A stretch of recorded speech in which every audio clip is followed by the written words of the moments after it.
Hello everyone! It is Saturday night. That means it is time for the Weekly Dig. For those new to the stream, this is where we analyze anime old and new. Very new tonight. Particularly new tonight. I'm Brent. These are my unbelievable co-hosts. Steve. Say hi, Steve. Hello, Steve. And John. Say hi, John. Hi, John. How you doing? There we go. Konbanwa. Yes. So, how y'all doing tonight? How are things? Let us know in chat. How are you guys doing? Steve, how are you doing today? How was your day? I am not on fire, therefore I am thankful because fire is pain. But no, seriously, I'm doing fine. I'm a little tired, but doing fine. Okay, fair. Doing good. Cool. And we watched a lot of anime today. We did indeed. So it was a good way to start, start the weekend. Mm-hmm. For like how many hours did we watch? Yeah, we got in, I think 11 hours or so. Wow. See, I was able to space it out over a few days because I couldn't be there today. So I didn't quite dry out my eyeballs like you guys, but wow, 11 hours. Jeez. Yeah. We got through, I believe, it's either 19 or 20 anime today. And missed a bunch. Yeah. There are a bunch we did not get to, which I feel bad about. Yeah. But there was a lot out there. Yeah. There was a lot out there. More than Which I thought was, there again, for like a slow season. Yeah. It's like, oh. Yeah. No complaints. And that's not, counting any of the ones Musho Tensei, the Jobless Reincarnation. That's the second season coming. Mm-hmm. Yeah. The Cup Mug has another season. So, yes. Mm-hmm. Yeah. I was just like, oh, so much other things to watch. I gotta tell you, it was so hard for me because we have to watch the ones that are new and not kids anime. And I was like, going, I want to watch it though. I'm gonna watch Mug. I want to watch it, but maybe this weekend. On your own time, mister. Wait a minute, you don't have any time. Okay, no, that's right. Whenever you get to it. Live off of Pop-Tarts and Diet Coke now. That's my life. Yeah, I hear that. I had kind of an interesting week, fairly stressful at work. Just a lot going on. We're entering into a phase in the cohort where we're trying to look for folks who are getting significantly behind.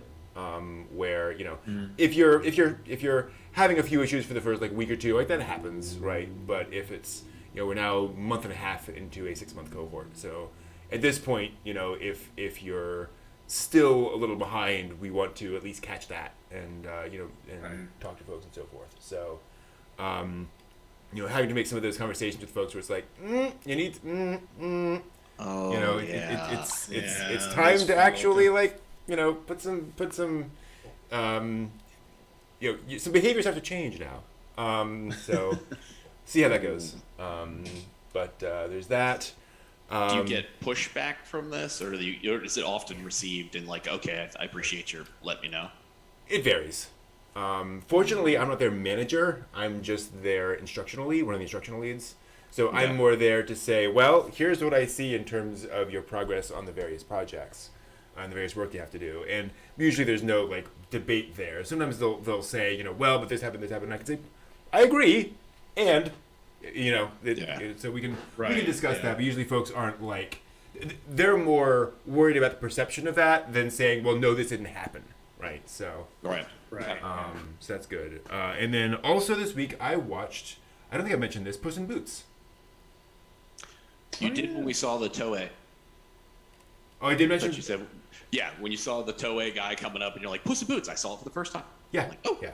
I don't think I've talked on stream about Puss in Boots, which was a movie from 19.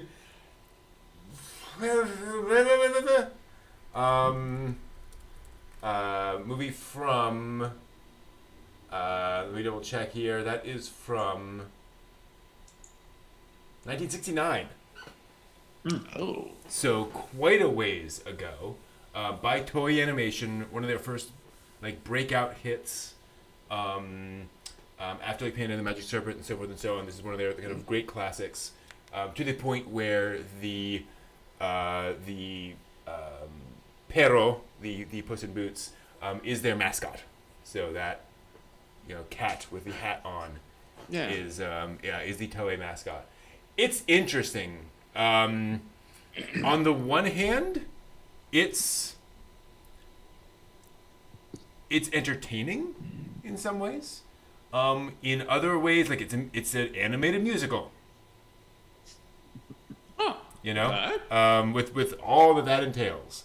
It also has the downside. I get the feeling I talked about this at some point on stream. Maybe I was just dreaming it.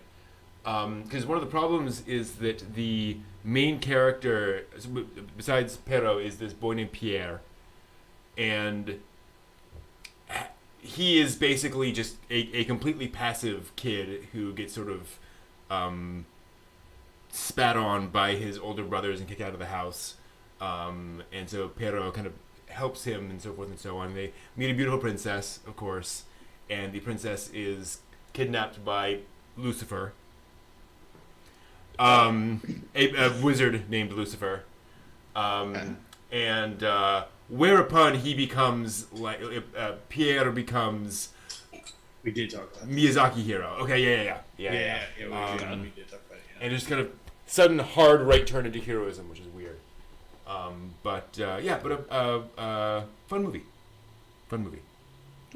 Actually, I did watch a fun thing. Yeah. And it's posted on Discord. It's the student film Godzilla film from 1991, and it was great. He acts all the parts, and including the parts of electrical power structures falling over. Nice. But yeah, no, it's a fun little thing, and it's about was it 10 minutes long? I think. Okay. 10 minutes long. Yeah. But it was just some dude just doing Godzilla in a suit in Japan.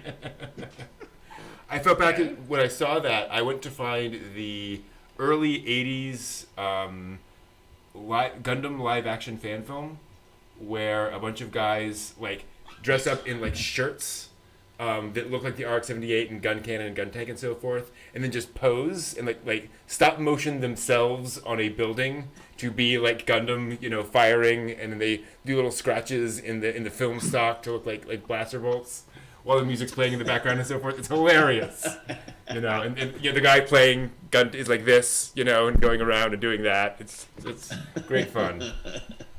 But unfortunately, Googling live action Gundam is impossible. So you're not going to find that or that version of it. But wow, yeah, it's always fun seeing fans doing that kind of weird stuff. I'm not thinking of anything else. I've been mostly focusing on waiting for today and all the anime. All the anime. So let's start on that. That's why I got up at 7 this morning to get out walked, so I could get back in, be on station. Even then, you still got half an hour up on me on that Code Black one. I'm like, what I missed. Yeah, exactly. 1 second while I shift this around a little bit. Got a slightly different setup for this, so I just need to shift that up a little bit. There we go. Cool. So let's start it. Welcome, everyone! It is fall 2021, or autumn, depending on how you pronounce it. And we've been watching some anime. It is the new fall season, the new autumn season for anime, and John and I sat down today and watched, I think it's 19 different anime this season. The new ones, no season 2s, no ongoings. And then I know John and Steve have seen some things that we have not. The two of us did not. So there'll be some overlap here in terms of what we have and haven't seen. And we'll just kind of go through and see what we get, and we'll talk about all that. So we only do new things, and we're also skipping any like anime that's clearly aimed at like kindergartners, right? So none of that kind of stuff. They're out there, but not really something that we jump into. And movies. We didn't do any movies. Correct. Right, good point. Only TV shows, no OVAs, none of that. Love the stuff, just only so much we can cover. And I think everything here is on a Funimation, Crunchyroll, or Netflix. Yeah. That we looked at. So we're going to go through alphabetical based on what we saw today, and then we will go from there. And I need to, real quick, put this display somewhere else where I can actually reference it, because some of these I'm going to need my notes, because some of these were a little like, I don't remember many of this, pretty much. Some of them like rose above the crop and was wow, and some were like, huh? Yep. and some were just like, oh no, why? Exactly. So let's start with I'm Warrior at the Borderline. And I will try to pull up Kyokai Senki, the Japanese title. This is a Sunrise Beyond anime. Definitely their Gundam with the serial numbers filed off anime of the season. Definitely serious, set in a near future where other world powers have kind of swooped in on a weakened Japan and more or less taken it over. And so Japanese people are very much oppressed by these various, shall we say, colonial Western powers. But would you go that far? Yes, gotcha. Every minute. Yes, I would definitely go that far. Yeah. And so, but of course, some random teenage boy stumbles on a giant robot. Although I will point out, in this case, he stumbled on like the parts for a mecha, and then have been sort of building it over time. So it felt very, very, very modern Gundam to me, tonally, artistically, and so forth and so on. But not so much in terms of like characters. I don't mean that in a bad way, but like typically in Gundam, you get to a feeling for what the various political factions are. Who the bad guy pilot is that you're going to deal with, the bad guy politician you're going to deal with. None of that really came across in episode 1. So maybe we'll that'll get introduced at some point, but definitely more of a kind of a serious-ish, Gundam-ish show. What were your guys' impressions? So it sucked me in pretty quickly and then threw me back out. Oh, really? Yeah. So I was excited for it, watching it. You know, not that I knew anything prior to it, but I watched it, and what I thought was interesting was that they were talking about things that they're talking about today, like in today's real world, you know, concerns that they're having, and there's the allegories and illusions, whatever you want to call them, to past Japan, like concerns of the past Japan. And then, definitely that colonial vibe where it's just like Japan, they said that Japan factionalizes again. Yeah. They're going through there, but to avoid that 100 years of suck, the rest of the world said, no, we're gonna save you.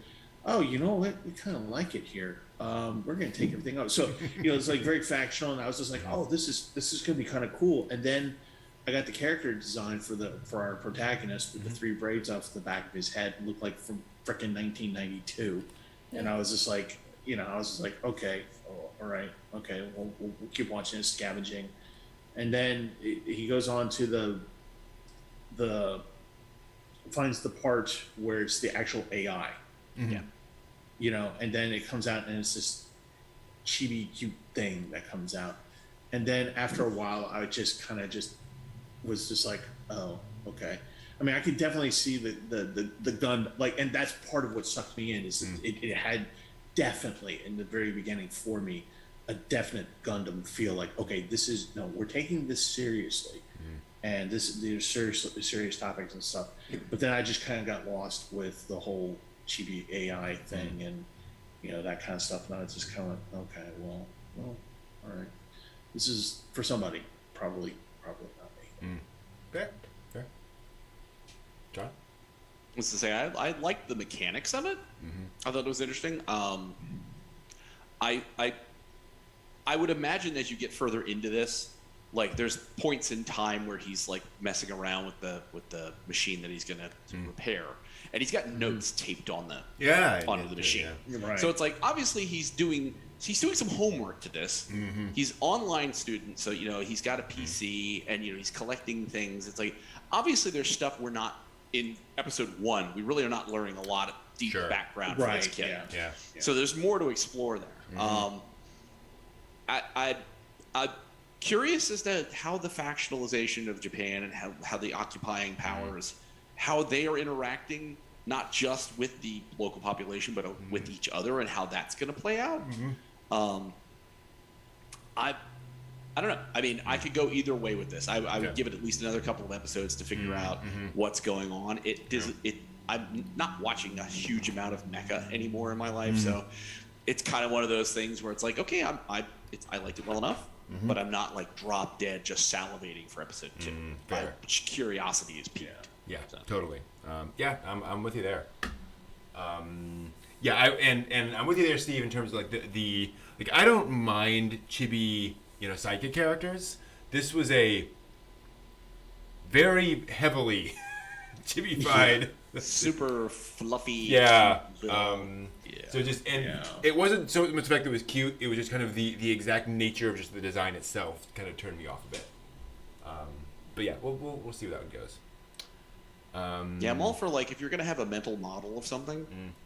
I'm all for like having some kind of interesting mechanical something like 2 spheres like rotating around each other, something visually cool. Not like here's this mecha and here's all this machinery and then here's the fluffy little friend. Like I don't feel you're taking it seriously when you do that. Yeah, it feels like merchandising. You're merchandising this thing. The fluffy friend of death. I mean, that's just basically what it is. Well, I've said it to you, Brent, where it's like you've got model kits and plushies. Those are 2 tracks to sell. Yes. Yep. I hear that. All right, moving on to Ancient Girls Frame. Mecha series, mecha-ish series, I would almost say.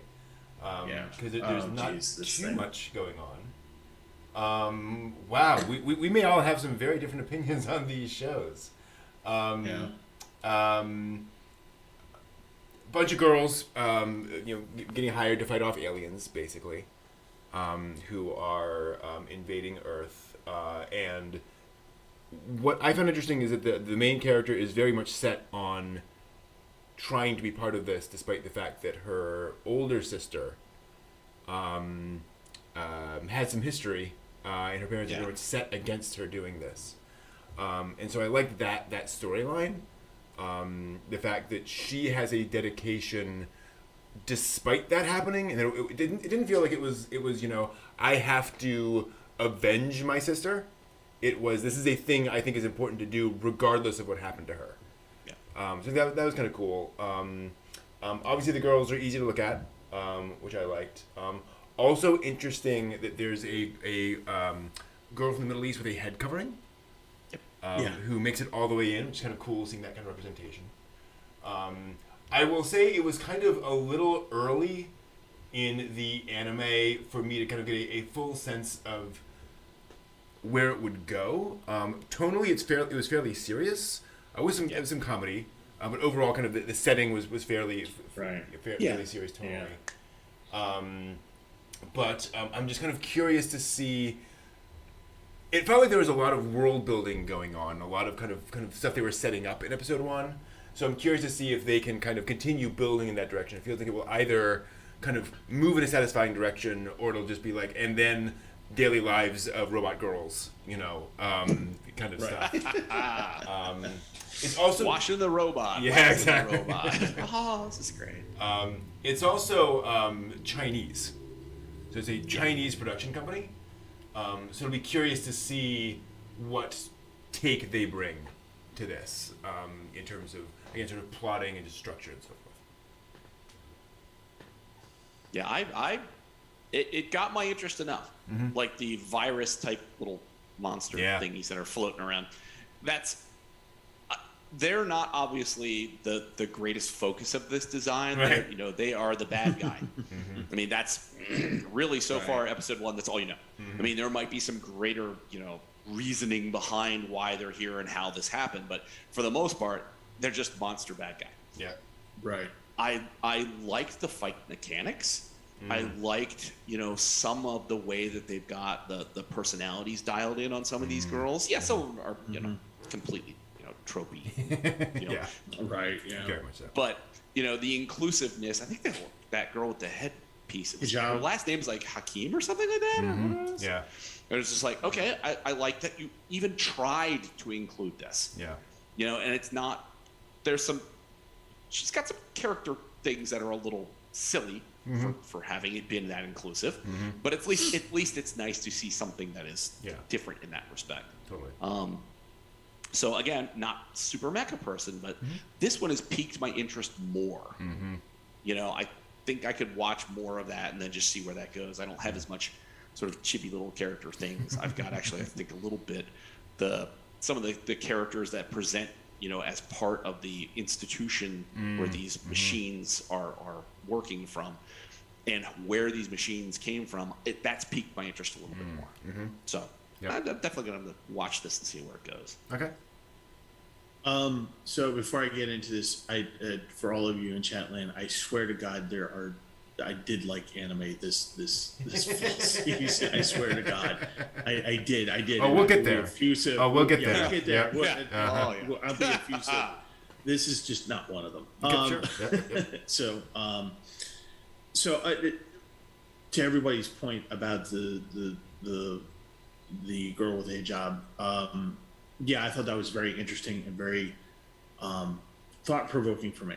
Mm-hmm. And I was just kind of like, because you don't see that, period, end of story. And that was kind of nice to see something different to see. Mm-hmm. And I hope that that's a thing that other anime are willing to do. I think that's being world inclusive like that is a good idea to me, just generally speaking. So that was a especially given how many anime have global casts of cute girls.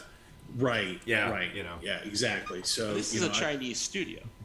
Right. True. Yeah. So No. That's which is really weird. Do you think that there is, given how Western China has direct contact with Middle Eastern, I wonder if that makes them Good call. Not to say that makes them want to be more inclusive, but that makes their experience index different than different than Japan. Yeah. Yeah. So anyway, I'm hoping that that's something that continues in all of the anime. So what this anime threw at me was in the first 30 seconds I saw Gundam. I saw within a few minutes I saw Robotech Macross. I saw idol shows. I saw Macross Delta. You're right, yeah. And just a whole lot of here. Here's all the things we hope we catch you on something, so we're just gonna throw everything at you. And it was mildly amusing to me just to watch and see how much they could jam in there. And then they hit Pilot Candidate. And which is to me is one of my top 10 worst anime ever made. I really don't like that show. And I was kind of at the very beginning I got a sense of that when you see the first G-frame float in and take out all the bad guys. And I was just like, wow, that is like Pilot Candidate. That's like the first, that's what it was. I think that if I were the right demographic, I think this is fair. If I were the right demographic, this would be a good show. I'm not the right demographic for this. So I think that might be what's coloring me on this particular one. Now that I'm thinking about it, maybe it's just because I'm not the demographic for this. Just like, Johnny, you're not really a mega demographic for this, but there's some elements that are grabbing you. I think it's just kind of the opposite for me. It's just that this is doing things that don't really matter to me.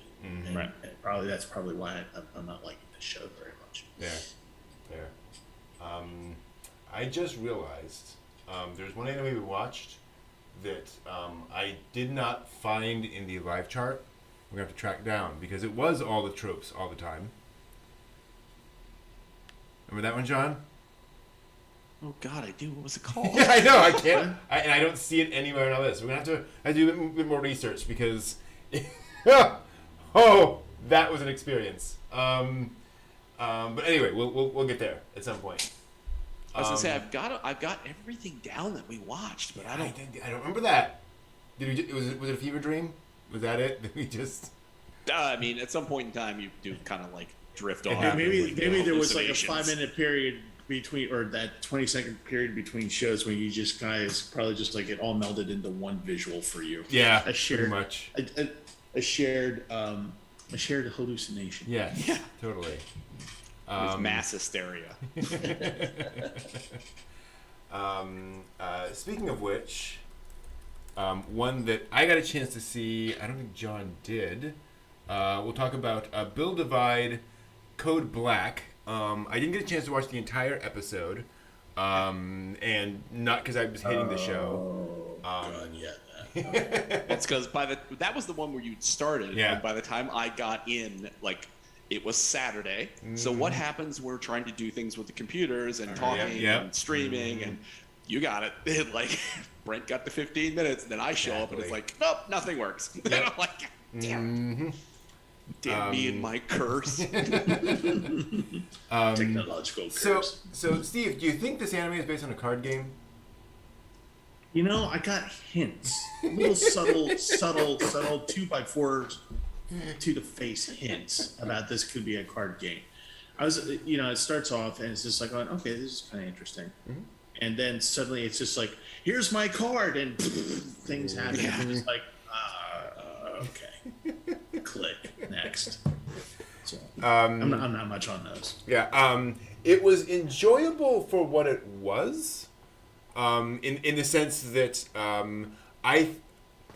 sort of Yu-Gi-Oh is sort of what it is. Or card fight. Did you say it was like Yu-Gi-Oh! The Gathering? Yu-Gi-Oh! The Gathering, yeah. Yes. I was just I wish I had seen this. Now this is what we're talking about. Damn. Although I will say that it's kind of interesting in a way where they placed for the girls where they drew their cards from in the Absolute territory. Right? Yeah, absolutely. Very true. Damn! Now. Okay. Yep. She pulls up the skirt, and that's where the thing is. I mean, I like the character designs. The animation is, I would say, middle of the road. It's not bad. Yeah, not bad. It's not bad. Unremarkable. Right, and for clarity, it's one of those shows where they have the cards, and then like in life, when they play the card game, the things actually show up in real life and actually battle each other, and like explosions actually happen in real life, that kind of thing.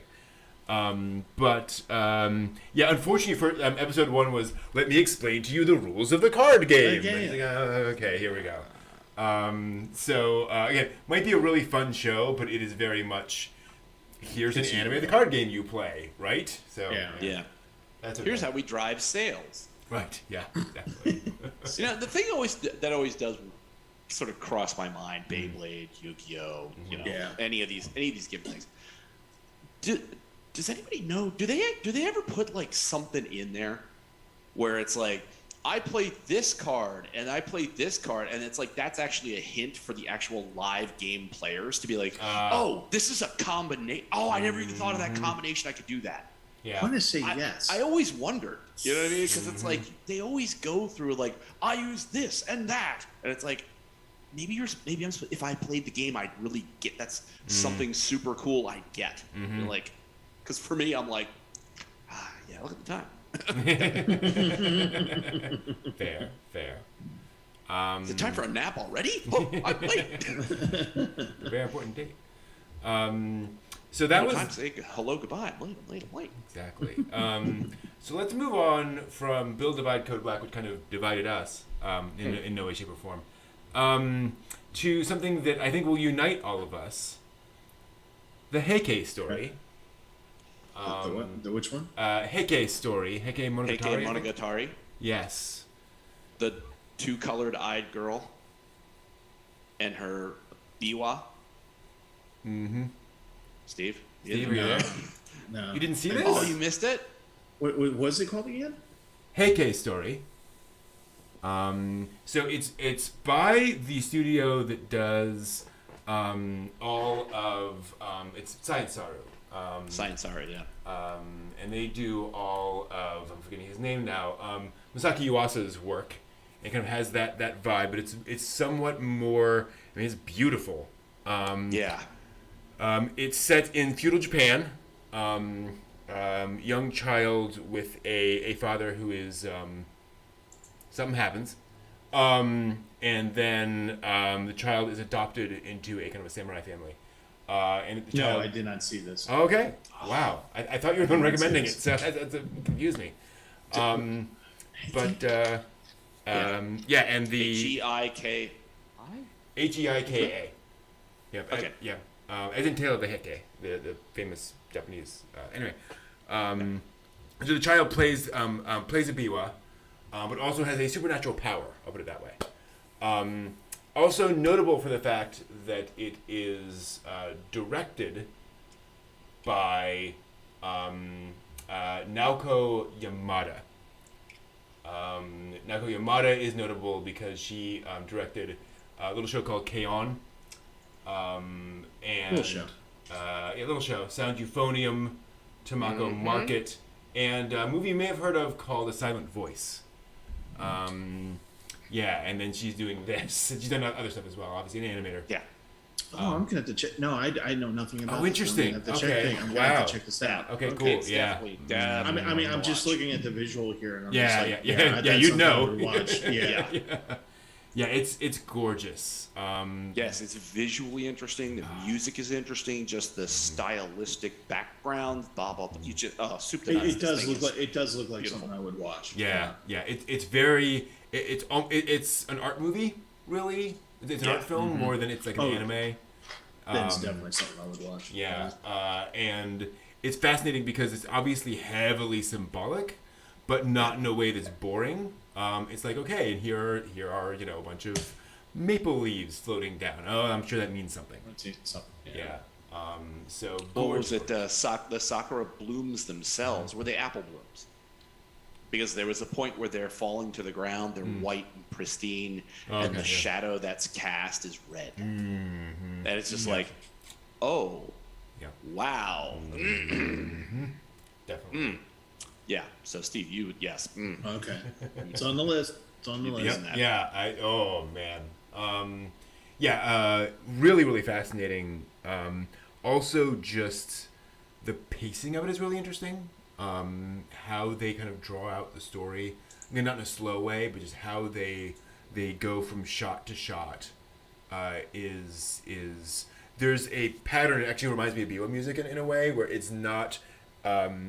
It has this kind of, sometimes it rushes forward and sometimes it's a little slower. Depending on what's kind of going on. It doesn't have this sort of traditional, simple sort of editing rhythm of shot,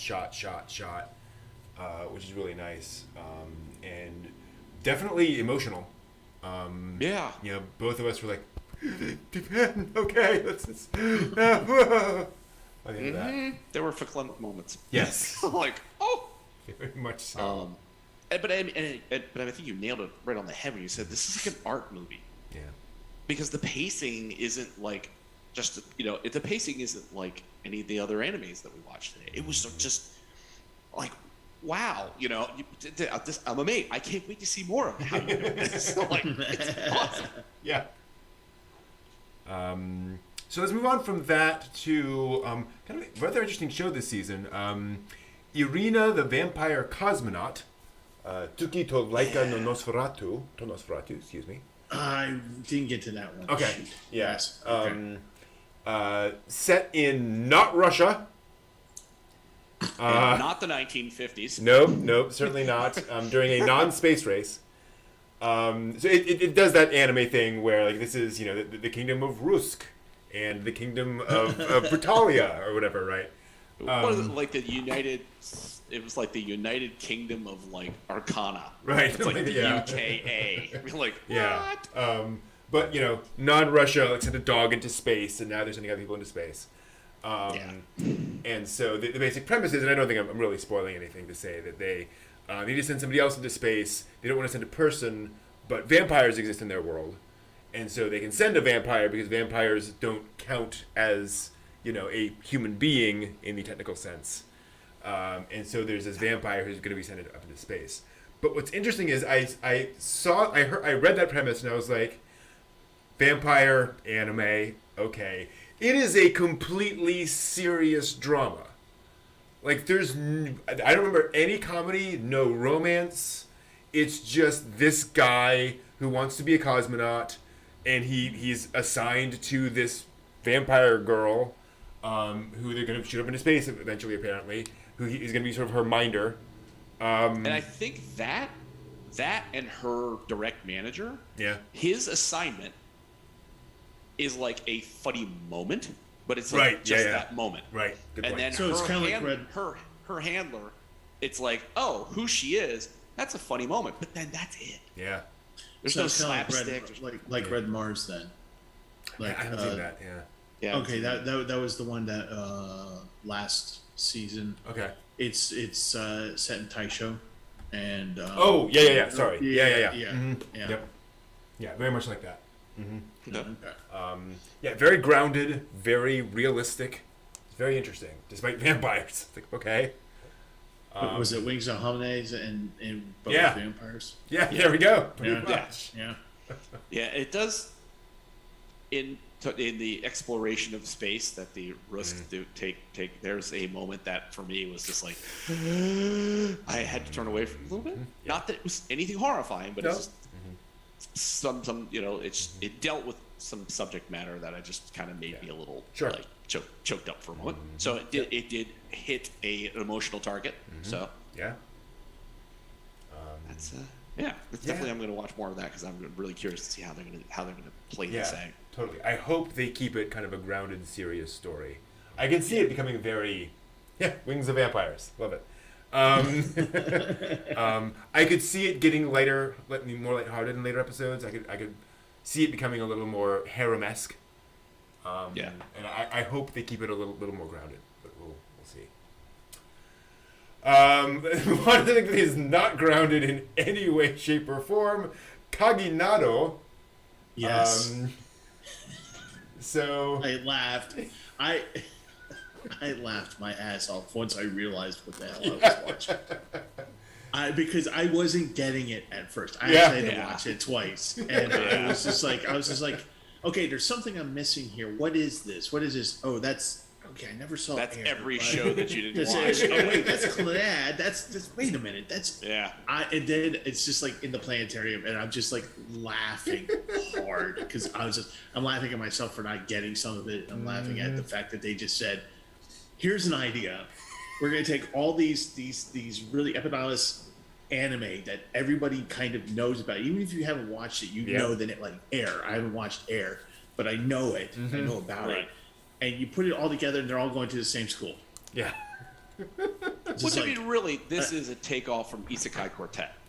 Oh, You know, where they took all these different shows. They took Overlord, they took Konosuba, and they just made everybody chibi, jammed them all into a high school, and it's just like, why are they there? Oh, they've just been drawn there. It's just it's there. And then hilarity ensued. Yeah. So it's like this had a very similar vibe to it, but for some of them, I know the planetarium thing, and I was telling Brent, it's like there is a show, and I have no idea what it is, where it's like an abandoned world, and there's this girl, and I don't know if she's a robot or what she is, but she runs a planetarium. And there's nobody to go to the planetarium, but she runs the planetarium. That's what she does. And it's like, this is like sort of in a quiet country cafe, where you've got, you know, there's nothing else happening. The world is winding down, and this machine person is doing the thing because that's what they do. And it's like, Planetarium is the name of it. Yes. Okay. IAN, Well, geez. not IUM. I could never have figured that name out. Yeah, I googled planetarium anime, and this thing Planetarium comes up, and there is a blue-haired girl with the giant hair things. That's the one. Okay. Yep. That would be she. Man, didn't realize that was a Key Visual Arts thing. That's awesome. So basically, Key Visual Arts, the studio, the visual novel company behind Air, Canon, Clannad, all those anime, Little Busters. They made this anime Cosmonaut, which is just chibi versions of all those characters all thrown together. So in case of folks are wondering what the through line is, it's just Key Visual Arts. Yep. And yeah, the tough thing is if you don't know who the characters are, they're gonna make jokes and this some of this references are gonna be like whatever. But it's just funny seeing all these characters running around together. Yeah. And 4-minute episodes, so it's they were tiny. Yeah, so easy enough. Well, for Key Visual, it's a very cute pat on their own back. Yes. You're like, hey, look at all our stuff. This is fun. Let's do things. Good job, guys. Yeah, totally. They certainly have made a lot of stuff. There's no question. Yeah. Oh. We'll move over to a show I was looking forward to a lot, and I was so glad to see that it turned out well. To my satisfaction, Komi Can't Communicate. Yeah. John, I'm going to let you kind of drive this one and kind of your experiences with this one. They are lush in visual style shifting that runs from just really like cinematic presentation of Komi, this lovely, dark-haired beauty, to like some of the times when they're flipping back and forth, she gets like the girl Froppy from like My Hero Academia, like the girl who's like the frog girl, gets these big saucer eyes, and it's like, if you didn't watch it and you watched pieces of it like without any context, those visual switching that they do, that those things that they jump back and forth, doesn't make as much sense, but it's entirely native to what it's doing, and it's done so well. Yeah. That it drives these points to what they're doing, and it's like, oh, this is, none of it is weird. It all fits exactly the way it's supposed to, and I can't wait to watch more of this to see how they're going to develop this. I'll have to check this one out. I didn't get to see this one. It's a rom-com. So basically, you have a young man who overthinks things a lot, and as a result, he's like not top of the pecking order because he's constantly like, oh, if I do that, I'll do that. And if I can't, so he never actually like makes any progress in anything. But otherwise, a fairly average kid. And then Komi, the Sakaki of their school from Azumanga Daioh, tall raven-haired beauty, who it turns out has massive social anxiety.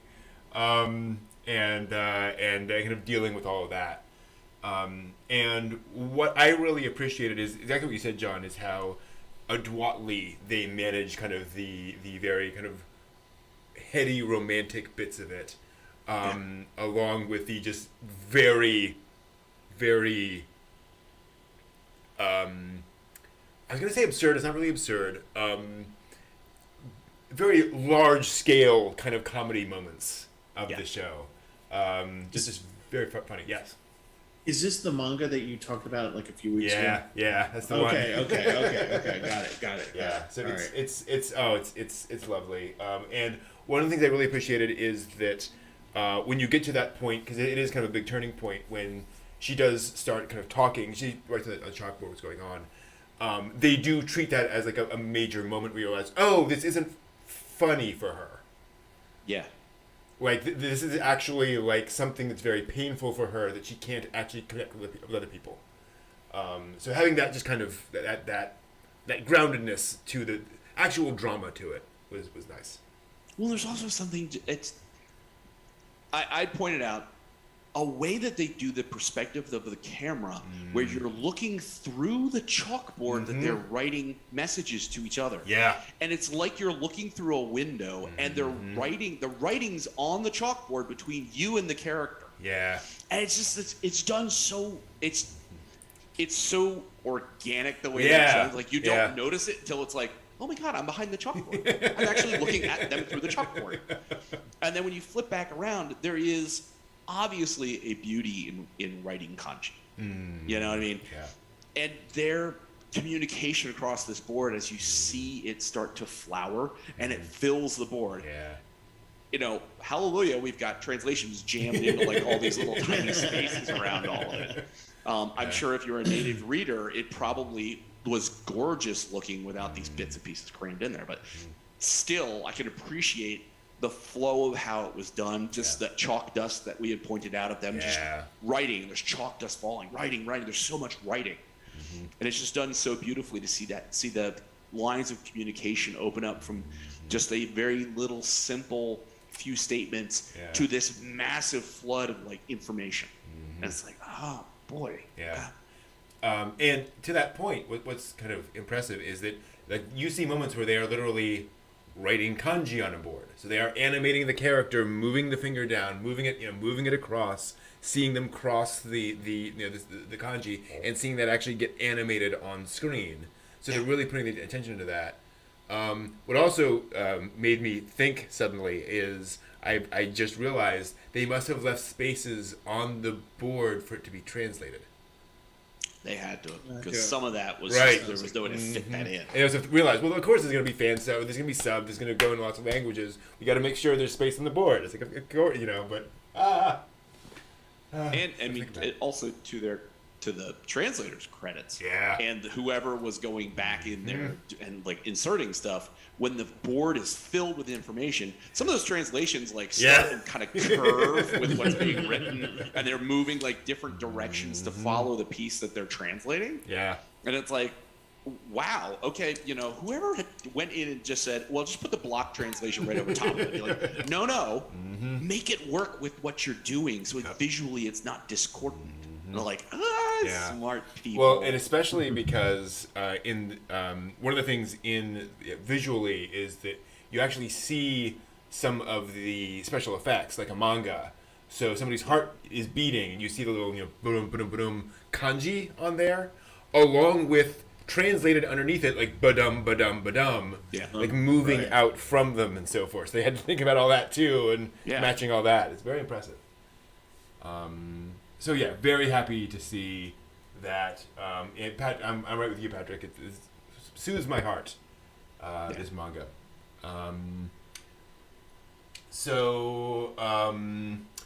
Let's talk next about. That's interesting. So this is an anime that apparently came out before this season, but was listed on Funimation as new this season. So John and I watched the first episode, and we did not know what to expect coming in, and that is Link Click. Yeah. This blindsided me. Basic concept, two young men they can essentially dive. They're hired to do special things for people. They can dive into somebody's mind essentially and take over their body if they have a picture that person took. And if they have that picture, they can dive in at the moment that picture was taken. And so they're now in the past controlling that person's body for the next, I think it's 12 hours, 10 hours, something like that. Something, yeah. Yeah.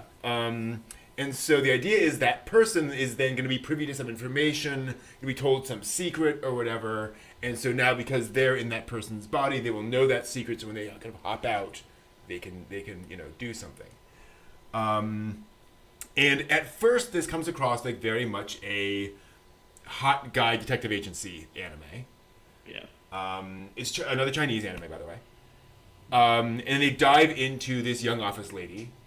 And I don't know how much I want to say about it, actually, and the whole plot of the episode, because part of the experience was seeing how deftly the writing built from scenario to scenario and adding layers of drama and complexity to, okay, now given this, the character has to deal with that, and then they're going to deal with it in this way, which means this comes in. And it just builds and builds and builds and builds and builds all the way to the end of the episode. Again, no comedy at all, really. Yeah. It's just these people dealing with this in a very Twilight Zone-esque way of very much, here's a fantastical concept, what are the consequences? Yeah. And that's one very of those, that's very interesting because it never showed up on Fun Animation for me. It must have just shown up last night or that's what I was going to say. I heard nobody speak of this ever it in didn't any context. Show up at all. Yeah, it never showed up. I don't even think in like my anime list. I don't even think it showed up in their little banner that runs about new season stuff. Yeah. I did not see it. The entry on Live Chart or something said it aired in like April, but that might have been like when it aired in China. Maybe I don't know, and it just now made it to Funimation or something. So maybe it's like one of those things where it's already aired, so it's not showing up in any of the charts. I don't know. Yeah, there were a couple that I didn't watch simply because it said aired 1 year ago. I'm like, yeah, okay, where'd that come from? Yeah, this definitely, like the first flush, like when we were watching it, I'm just like, yeah, here we go. Pretty Boy Detective Agency. It's going to be like something stupid. They're going to take their shirts off and it's going to be all sweaty and whatever else. I absolutely agree, Brent. You got to experience this one. Mm-hmm. I mean, it's a hell of a ride. Yeah, it's a hell of a ride, and it's like, what's the name of that DiCaprio movie? DiCaprio movie? Shutter Island? No, where they go into the Inception.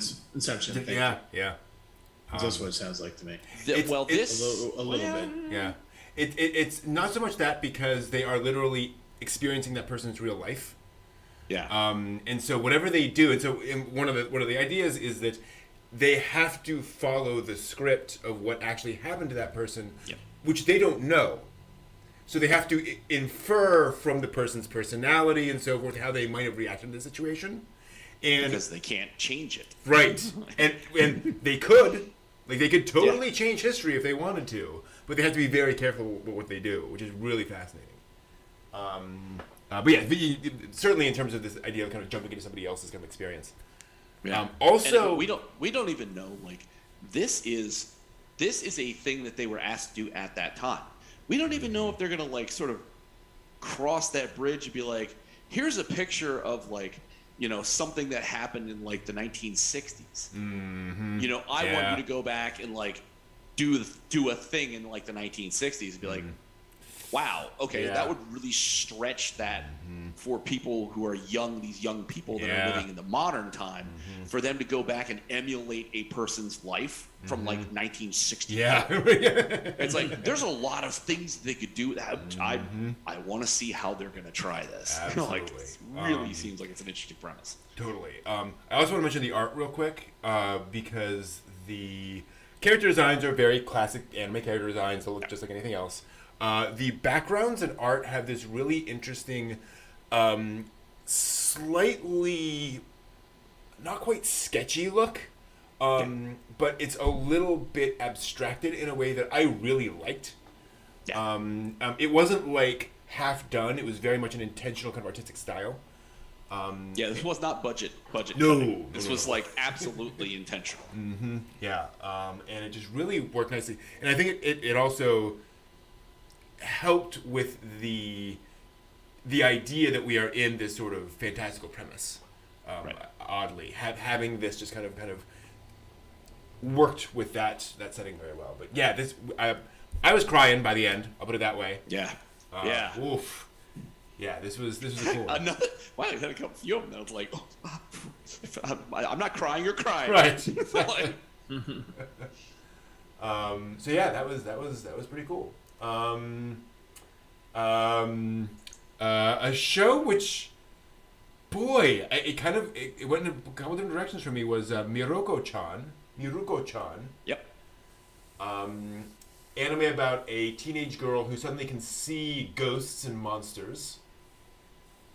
And so it starts as kind of a normal, high school girl anime, and then suddenly, like, horrific decomposing ghost body appears in front of her.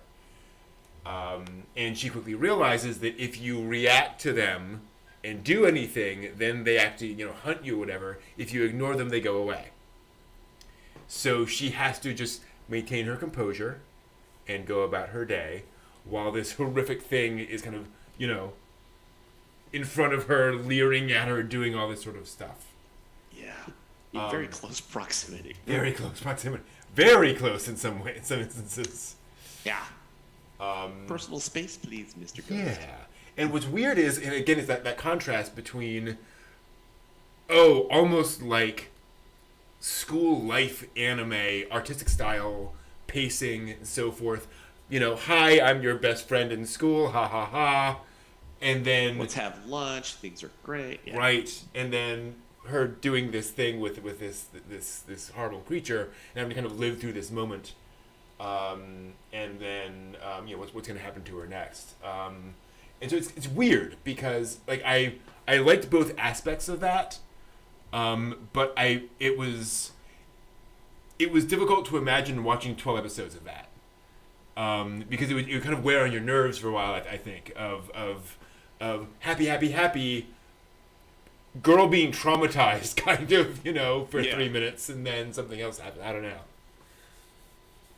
Well, as I say, it's one of those where I'd said to you, Brent, there was a funny version of that several seasons ago where a girl sees spirits and stuff and she helps them.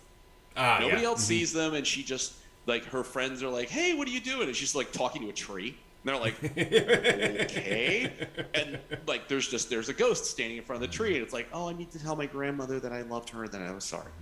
It's like that kind of thing. So to see this, I'm like, I want to know, like, so far in episode 1, if you ignore things, you can get by. It's like, yeah, but how long is she going to do that? Right, yeah. I want to see the end of 12 be like, she just snap at some point, like, grab the ghost and be like, shut up and get away from me. Like, I'm curious. Yeah. So I'll let you know. I'll get to 12. Yeah. Okay, we will stand by on that. Yeah, fair enough. Now, Steve, did you see it? No, that's another one Okay. that didn't pop up when I watched, Sure. So let's move on to something that John and I will definitely be watching more of. My Senpai is Annoying. Yeah. Oh, so cute.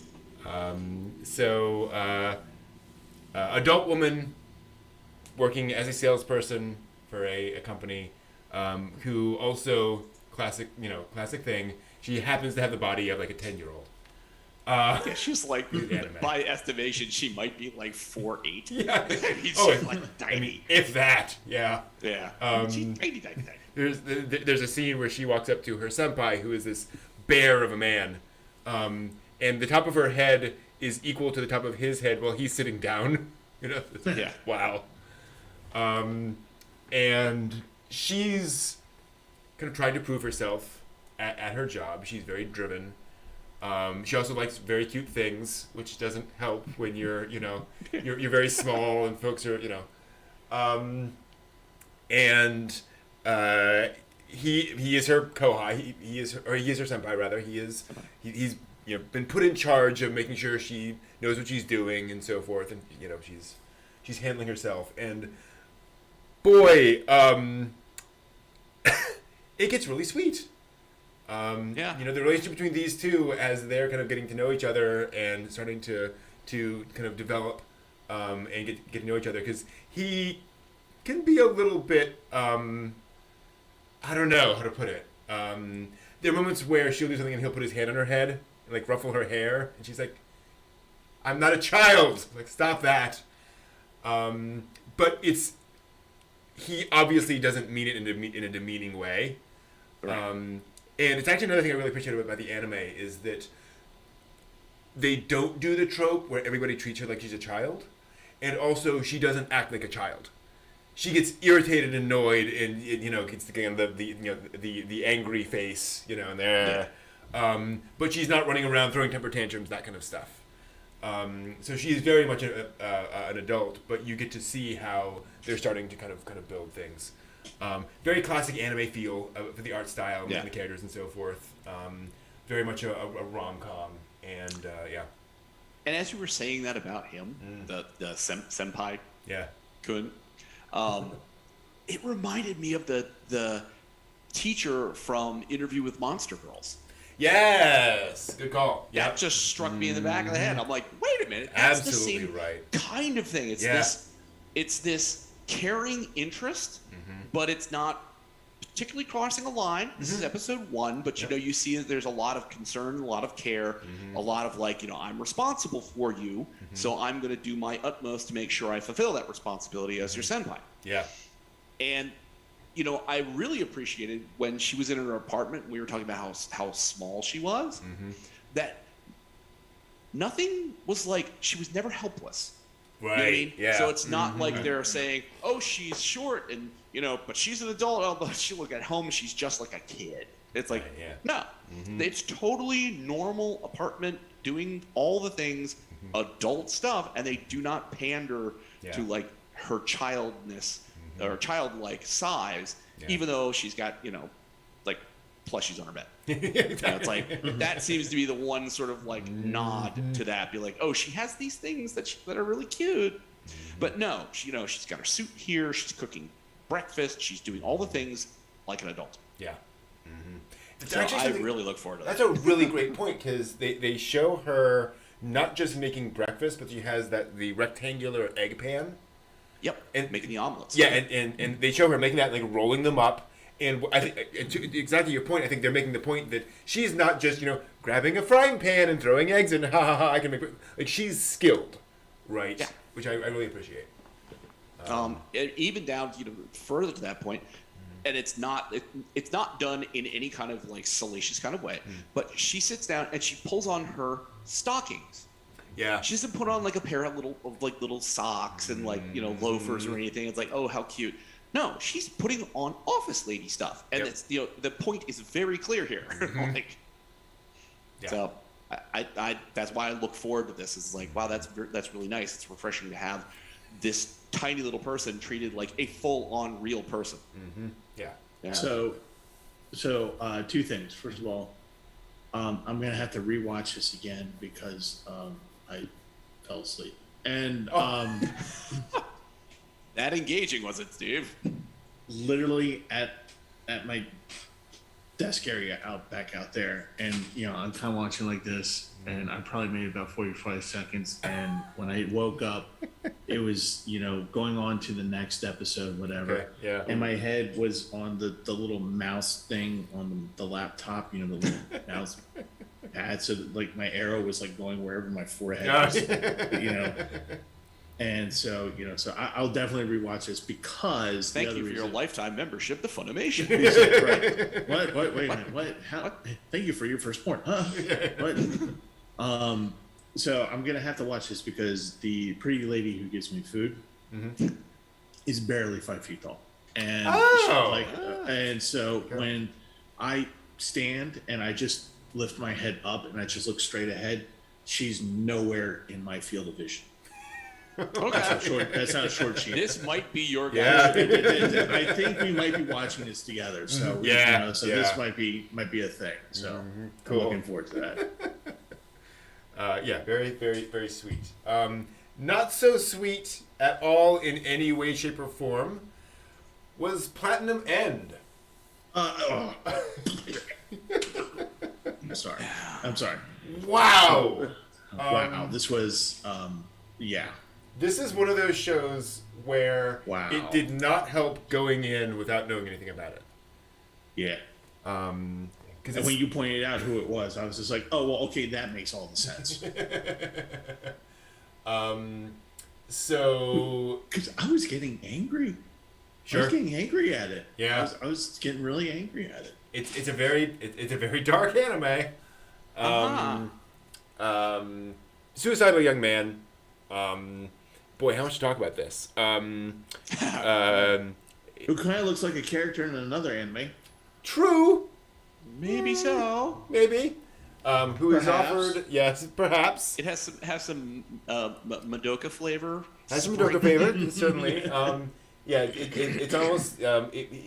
He is a character who is very concerned with death. Take note of that. That was a deft move, sir. Indeed, it was. Invisible. Golf clap. Invisible. And so Suicidal offered a deal, which he takes, which has, let's just say, consequences. Bad things happen. Yeah. And it's tough because Creators also made Death Note, so it's very much that kind of thing. It is the thing. It is very much that thing. Mm-hmm. But I should ridiculous. I should that's the thing, is that it starts very serious and dramatic, but then it goes so hardcore tragic. There's just like tragedy every 5 minutes, and it just shoves it down your throat by the end of the episode. And John, you remember, like 2/3 of the way through, I just burst out laughing. You have to laugh. You have to laugh at this thing. I was angry laughing. Sure. I was, I'm watching this and I'm like going, okay, Ryuk is now a cute little angel that's really should go to therapy. And she's giving him these gifts, and then by the end of it, right, she goes, oh, and by the way, you're a candidate to be the next god. And you're just like, the hell did this come from? Yep. Did someone say Mirai Nikki? Yeah. Right? Future Diary, anyone? Yeah, right. Yeah. So I was just like, oh my god. And then as I was talking to Brent, the other night about it, saying, just my normal, and Brent was just like, well, it's done by the same guy who did that. I'm like, oh, okay, that makes sense. Okay.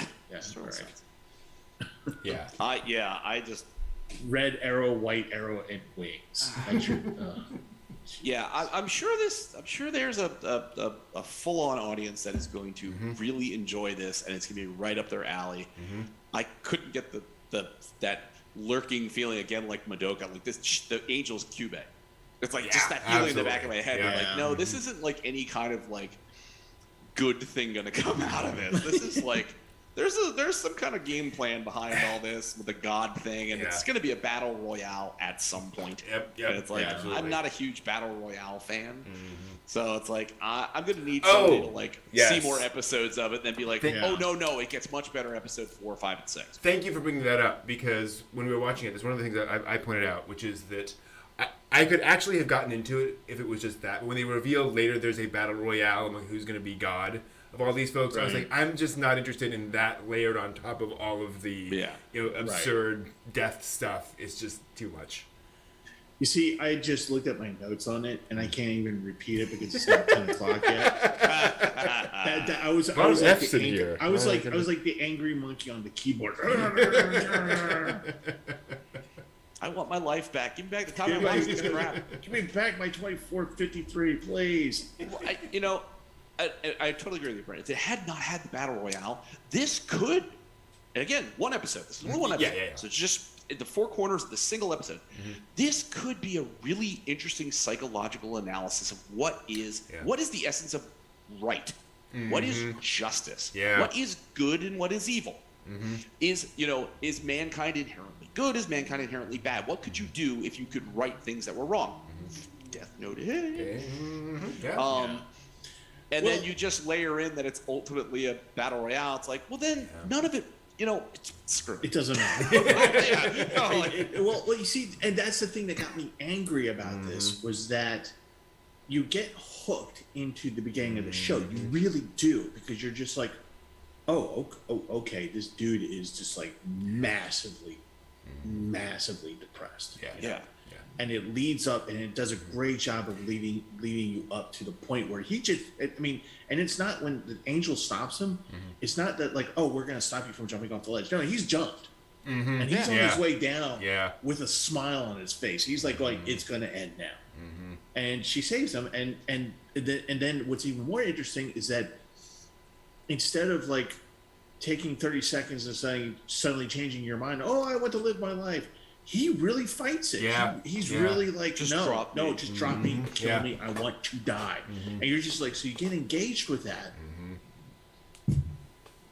Red arrow. Here's your red arrow. And this will make people fall in love with you to the point that whatever you say to them. And here's your wings. You can fly around the world. And, oh, by the way, here's the white arrow. And and then the last 30 seconds. By the way, you're going to fight for the right to be God. Oh. And what's so sad is. So about halfway through, the episode takes a turn. I won't spoil it. But where you're like, okay, I think I know where this is going, and oh wow, this is going in a very dark direction. And it's somewhat over the top in that, but it's one of the things, again, like you said, John, episode 1, maybe tonally they just went a bit too far, fair enough. But then, again, about 3/4 of the way through, all that's happened, and he's in this really interesting emotional space, where he's like, okay, that happened, I'm not cool with that, but it happened. What do I do with my life now? How do I go on and figure out and live a decent moral life given my situation? To find happiness. Yeah, to find happiness. Right. And then that's not the plot of this story. They just completely upend that. And not even the battle royale. Just like, no, it's going to be all this death and destruction and so forth the entire time. It's like, I'd much rather that be something he is facing and a temptation he has to deal with, instead of something that's going to be clearly shoved in his face every episode. It's like, So, well, it's going to be God. Well, it's going to end up. My sense is, it's going to be the God candidate of the week. Right. Yeah. We've got 13 weeks. Yep. I mean, so that's saying there's 13 candidates. We've got 13 weeks of the season, and they're going to have one candidate a week fight. Like, I got other things to watch. Yeah. Something I have to watch, which I'm glad this is the one that we were going to talk about that we didn't see, but is on the list. Thankfully, we did not forget it. Rumble Garandal. I have such a guilty pleasure feeling about this. I loved every second of this show once I figured out what it was.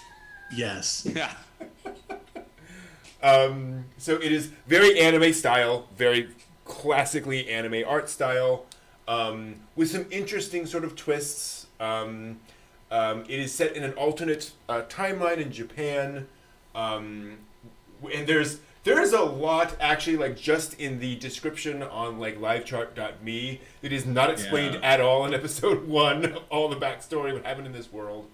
But effectively, I'm just gonna say, This show involves mecha that are powered by how tropey the pilot is with their like attacks and the power of their shonen spirit. Glorious. It is freaking glorious. I love, because again, same way, I was just like, okay, well, this is interesting. Watching. The light bulb. And I'm just like, love it. It's great. Yeah, it is. It is kind of every trope all thrown together, all in one show. They did a real job in there too. It's like, holy crap. When Kamina shows up, that was certainly a high point for me. Yeah. It's pretty much straight up. It's crazy. I mentioned when I was watching it, it feels very much kind of like a 90s anime where they would just kind of throw all sorts of different ideas together into one setting. But again, in a very fun, over the top, yes, we're going to go to this 125%, and just really throw it all at you, and that is very much the experience. And you're gonna watch it. If you see the visuals before you watch it, you're gonna be like, oh well, it looks like a cute anime. No. Yeah, it's the mecha are cute. You're right. Yeah. You do want to sing Baby Shark a little bit. And but it's just so. But the thing is that when it starts off, you're starting off with a guy who's basically a male host. Yeah. And he's got problems. Yep. And issues, and then when you see that the dystopian and that this one area is allowed to, be raunchy for whatever reason, and then suddenly they decide an entertainment district. Yes, and then then when they start showing, they started playing this game. This guy was just like, it's okay. They're fully clothed. I'm like, oh my god, this is what this is about. Okay, oh god, this is hilarious. Yep. And you just all the fights, the fight at the end, and the little chibi, he's just like, oh, I like that song. I like that show. And the guy's just like, okay, we'll fake it till we make it. All right, here we go. And we're going to win. And it's just wonderful. It's just so wonderful. Yeah. It's trope-tastic. It is trope-tastic, yes. Trope-vision. Trope Warriors of Japan, John, you nailed it. Absolutely. Yeah. John, what were your thoughts on it? I just was watching this like, good. The dog, the dog mecha, that's a good one. The dog mecha. I swear I've seen those before. Oh, and yeah. I think it was from Asobi Ikkyo. Okay. Cat Girl Cuties. Mm-hmm. That they have at some point like a cat, like the cat people are the good people, the dog people are the bad people, and they have all these weird little robo dogs that are like spies that they infiltrate the cat girl's ship and they run around. They have almost the same exact design. So I'm just like, this is I'm hoping it's homage because that's just funny. That would make me laugh. And again, not a mecha thing, but it's like the funniness of it makes the mecha gets me to get beyond like, I'm not really mecha person. Just the tropiness, just the goofy crap in this. It's just I'm like, okay, you got me. I'm laughing. I'm having a good time. I'll keep going with you. Mm-hmm. Yep. No Kamehameha yet, but I'm sure it's coming. There's gonna be something. Question. Let's move on to a show that kind of came out of nowhere, and I liked it a lot. Sakugan. This is the winner for me. Okay. Yeah. I can see that. If you like Gurren Lagann, then this you will get into this. And the world, one of the things that's going to grab you first of all is the world building, and it's just everything's underground. They're called the colonies. These big cities underground called the colonies, and they're interconnected by tunnels and stuff. But it's a very dangerous thing to do. So they call all these interconnecting tunnels the labyrinth, and there's pitfalls in there. So they have these people called markers who go through there to try to find the safe passage between all the colonies. and they bring in it's very much it's a family anime in not so much that it's a family friendly anime, but it's about a father and his daughter, and the daughter is a 9-year-old kid who is a genius, of course, and they do the thing, and I love how she creates that dowsing meter, and I thought that was pretty fun. Yeah. And the other part of this is that you are vested into what they're doing, and you get vested into the characters very, very quickly. And the father figure is very much likable, affable. He's on one level just kind of like you're the ne'er-do-well father who loves his daughter very, very much kind of trope. But there's a point where he's just like, yeah, you're not gonna do it. No, really, you're not gonna do this. This is not a thing. Whatever. Yeah. And there's this really grown-up conversations between he and his friend about all of this, and how he used to be a marketer, he's not doing it anymore. And his daughter is just 9 years old, precocious, and just wants to really go out there. And by the way, what I really like about this for once is that they didn't make the daughter the little girl. They made her a little girl. Yeah. There's no Sakura kind of stuff going on. She's just a little girl, cute little girl, smart little girl, very precocious. And then, I don't want to spoil it, but things happen. Yep.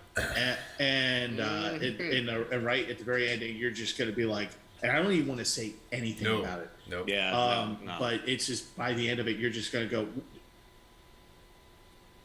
oh, this is going to be that kind of show. Yep. Okay. And it's not in a sense that all of a sudden it turns into like a comedy or a romance or something. Right. It's not like a weird right turn. It's just like, all of these themes have coalesced in a way. Yeah. That you're thirsty to find out what else is going to happen. How's this going to roll? If you're going to play your cards this way for this anime, this is going to be an interesting ride. Yep. Yeah. It gave me a kind of a sense at first of Decadence, which was like three seasons ago. Yeah, very much so, yeah. And mixed artistic style with a little bit of Gurren Lagann, where it's got so she's got some bright colors going on that emphasize her, and everybody else is a little more muted, but not by much. People working and doing stuff are wearing orange stuff and bright things, and it's okay. We've got a mystery, we've got adventure, we've got the family element. We've got, how do you deal with unusual circumstances? As they said, the labyrinth, there's dangers, kaiju, other things that are out there we don't know. Right. So it's like, you're going to get a good mix of things going on in the interpersonal relationships, how to deal with overcoming, obviously, serious obstacles to find your goal. So, I'm really looking forward to seeing where this is going to go. Yeah. And one of my favorite things, and I'm trying to say this without giving anything away, at the end of the first episode, how they addressed the thing that happens, I was like, sold. Sold. Yeah. It is a surprisingly mature and sophisticated way of showing how characters deal with that kind of stuff happening. People clearly thought through what that would be like. I also, it actually reminds me a little bit of Gargantua and the Murderous Planet, in the sense. Yes, of being, very much, and there's people working, in a kind of very overalls kind of an environment. Hey, Gibbs.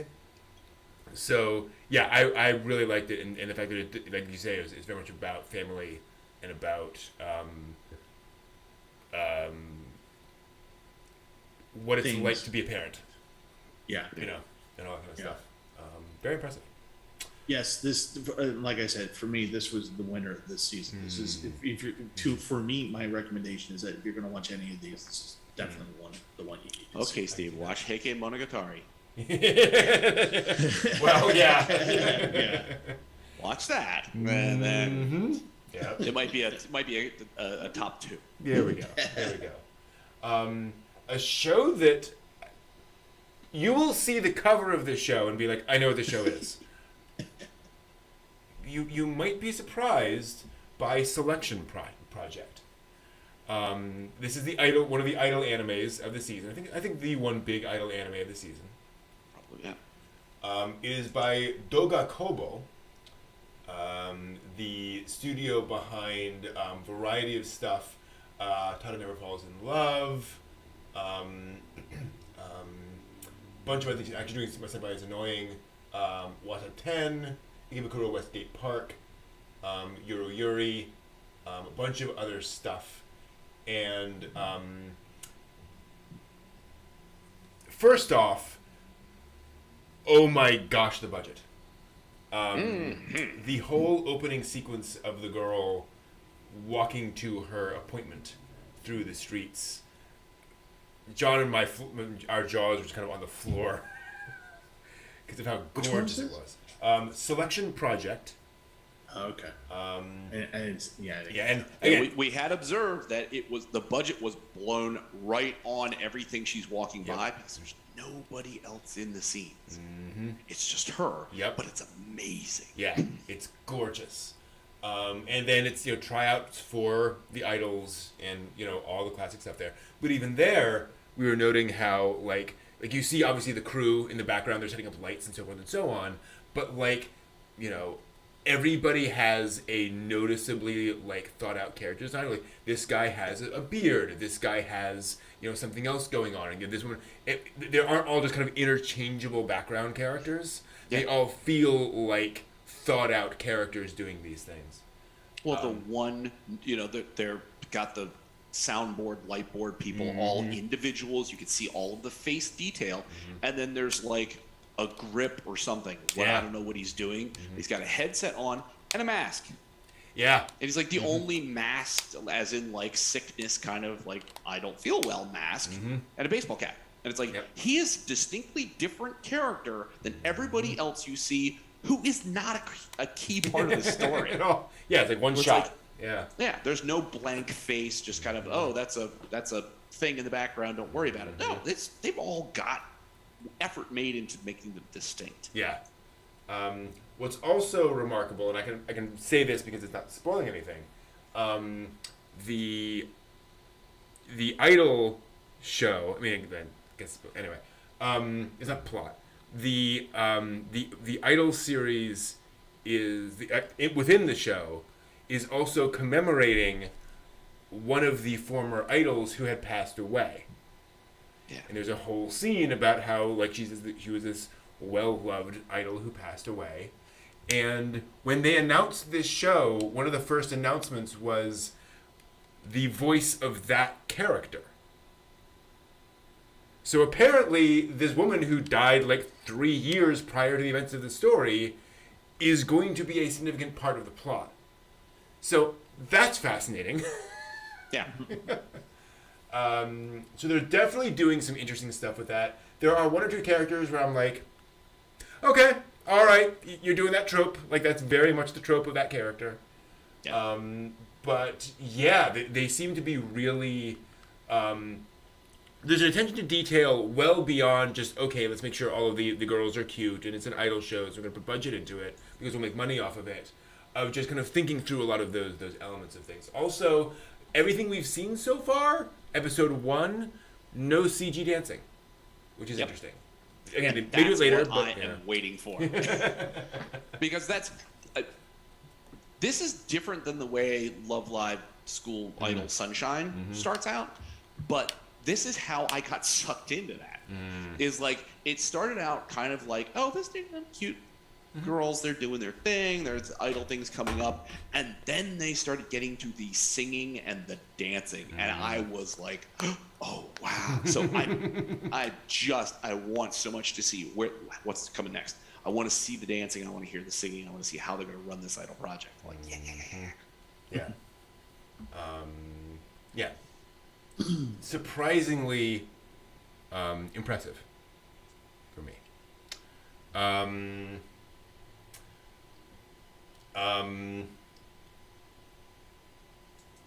Somewhat less so, I would say, was Tesla Note. Had a rather different view on Tesla Note, because that is mostly CG, sometimes very much not CG. Boy, my thoughts on this one are complicated. So, spies. It's basically, spy agency doing spy stuff, of whom one, of course, just happens to be a teenage girl ninja, because Japan. Because Japan. Anime. Yeah. And I feel so conflicted because this is one of those anime where if the production process was handled differently, I would be so in on this show. But the combination of the CGI, which is really well done much of the time, with sometimes literally just a not particularly well drawn 2D character they're interacting with, and sometimes not, and sometimes it's actually a CGI character. Sometimes it's the same CGI character drawn in 2D for a few frames. It's just really weird. And sometimes the CGI is kind of stiff. And sometimes there was a point where I got completely into and I was fine with the CGI, and then they would just search for something else. So I was like, I'm out of it. I can't go with this anymore. Also, possibly I'm gonna say it. Most annoying boy sidekick this season. Yeah, the angry at everything, I'm the best male character trope to 11. And again, I can handle that, but that was another sort of point against it where I was like, if everything else was great, I would be fine with it. I understand it's a trope, whatever. But it's yeah, it's a tough one. Well, I mean, that guy reminded me of why I couldn't ever quite get to the end of Twin Star Omnioji, the Twin Star Exorcists, because it got to a point where they were leading up to a big fight, and the protagonist Kun is screaming the bad guy's name, and there's no dialogue. Oh. Just for almost 3 episodes, they battle a little, and then evil guy monologues, and then protagonist Kun listens and then screams the guy's name and fight, and it's just I was like, I can't do this. I cannot do this. The angry male youth guy, his voice was like nails on a chalkboard. Just his personality, just the way that fit in with the character. I was like, I cannot handle him. The glaring snap back and forth 2D 3D. Yeah. Some things what I had pointed out where you have a 3D interacting with a 2D, and they're handing something from the 3D to the 2D, and literally they have another character step in front of that exchange and then step away enough that you can see now the 2D character is holding a 2D object. I'm like, oh goodness. At one point in time, the rigging for Angry Boys, standing by a car, and his feet are constantly moving, and when they stop, you see that his entire lower leg assembly slightly drifting backwards, where it's unless he's standing on ice, he's standing on pavement wearing sneakers, and yet his feet are drifting back. I'm like, I can't do this. I liked the fight scenes where Girl Ninja encounters some strangers, and it's it's a quick and well orchestrated fight scene. Totally. Another time where she's on mission and there's another fight. Oh, wow, it's great. But those few moments of well done stuff are just, it's hard to get beyond the stuff where it's I cannot immerse. I'm trying to dive, and you just keep, it's like a cork, keep popping to the surface again. I'm like, this is just too hard for me to do. I did not see this, but again, because it didn't come up. Sure. But it sounds something that I would probably get a headache from, literal headache from watching it and having to process going from the animation, and of course, there's that, and then of course hearing about, no pun intended, about the screaming because there's one. Did you guys watch? Was it the Vampire Dies Easily? Oh yeah, Dies in No Time. Yes. Yeah, that's why I couldn't finish that one. Oh, okay. Okay. Yeah, Right. Yeah. it's all the screaming. Yeah, it's a shame. I feel Tesla Note could have been a really fun show. And probably it's one of those things where, again, if the animation doesn't, isn't a problem for you, and if the trope isn't a problem for you, you'll probably enjoy it. Like, it's totally fine. But it just, They made some difficult choices with what I think. I mean, it's an interesting premise that they've got, and I think there's a lot you can do with that. You can stop doing these weird things. Just settle on something so that we can pay attention to the story. You know what I mean? It's like that's the worst part, is it takes you from the story. Yeah. Speaking of a show that I think did do that very well for us was Taisho Otome Fairytale. Yes. Story of a shut-in guy during the Taisho era who's had a rather hard time of it. Boy. Yeah. Just saying mildly. Jeez. And then from a very wealthy family. Very wealthy family. Wealthy family. Oh yeah. And then his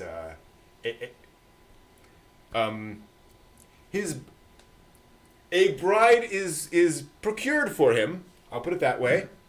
And arrives on his doorstep.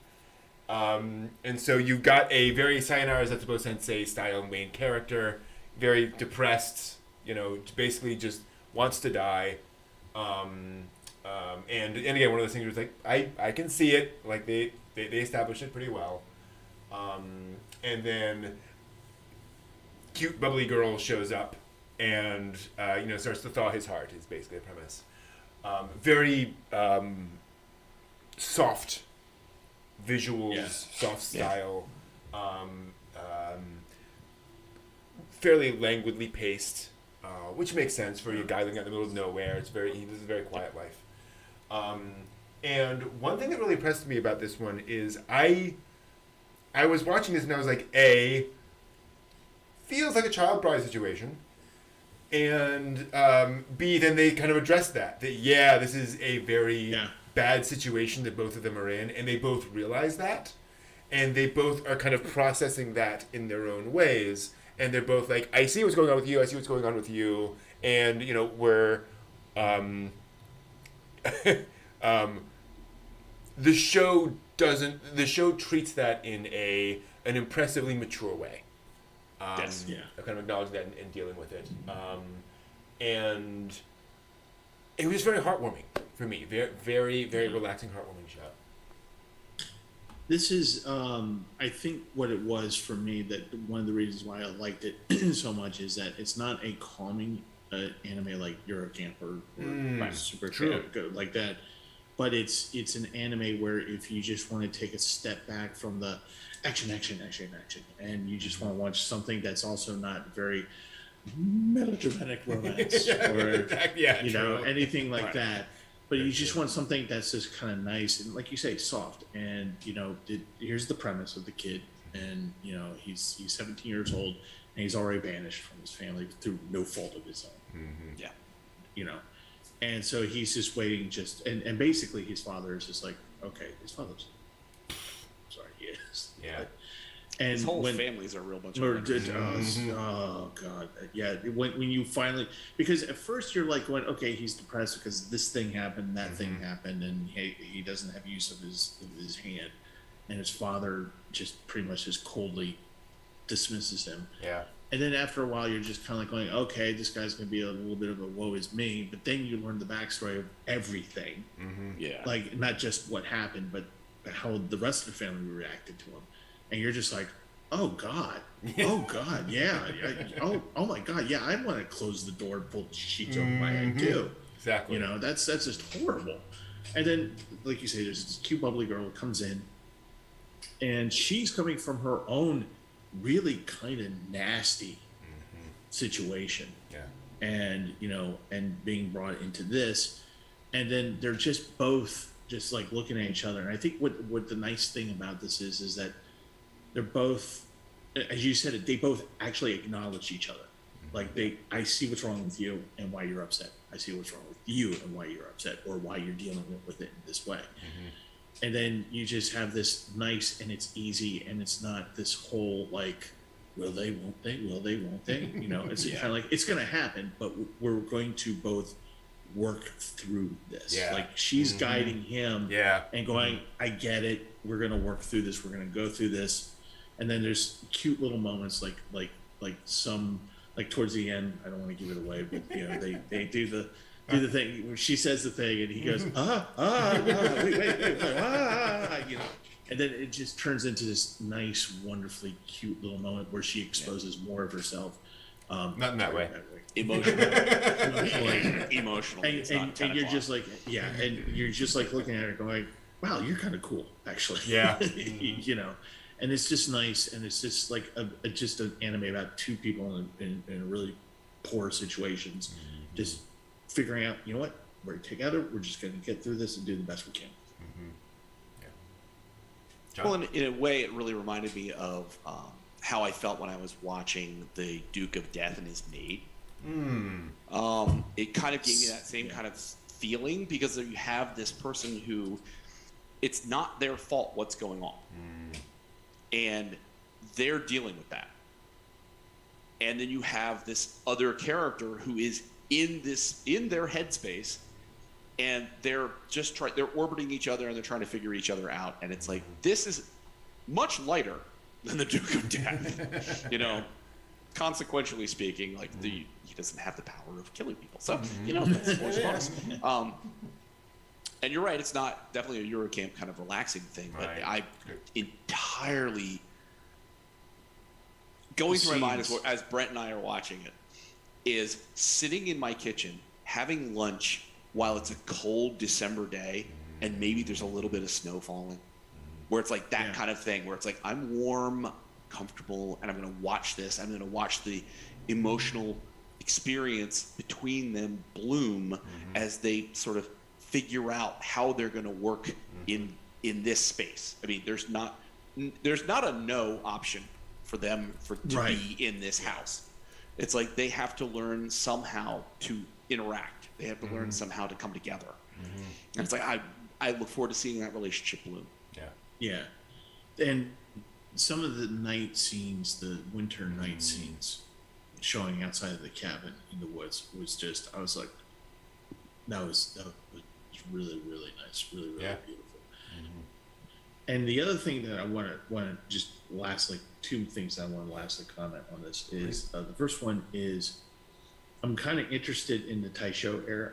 Like I know of it and I'm familiar with it, but I like the fact that there's more anime that's happening in this little sliver of real life, you know, because it is a really small sliver. And it's just interesting to see that. And that's the other thing, is that it's just, you know, you got to see the dichotomy of traditional Japan walking, like literally walking into a car, you know, and it's just seeing that old-fashioned centuries long thing, you know, the mother, and getting into an automobile. And it's just, you know, showing that, because you don't get that, and then you realize, oh, it's Taisho, which means that there's a lot of things hitting at the same time in terms of cultural stuff. And so I'm just really kind of interested in that now. The other thing is that the title is so misleading, because I was really just going, oh, okay, here's another fairy tale. Okay, you know, what is this? You know, kind of like, you know, okay, what chibi character's going to come at me at this point? You know, and it's not and when they say the term fairy tale of this, there is no magic. Like there's no, you know, nobody's, you know, coming out of a flower or anything like that. It's the real magic world. Of animation, Steve.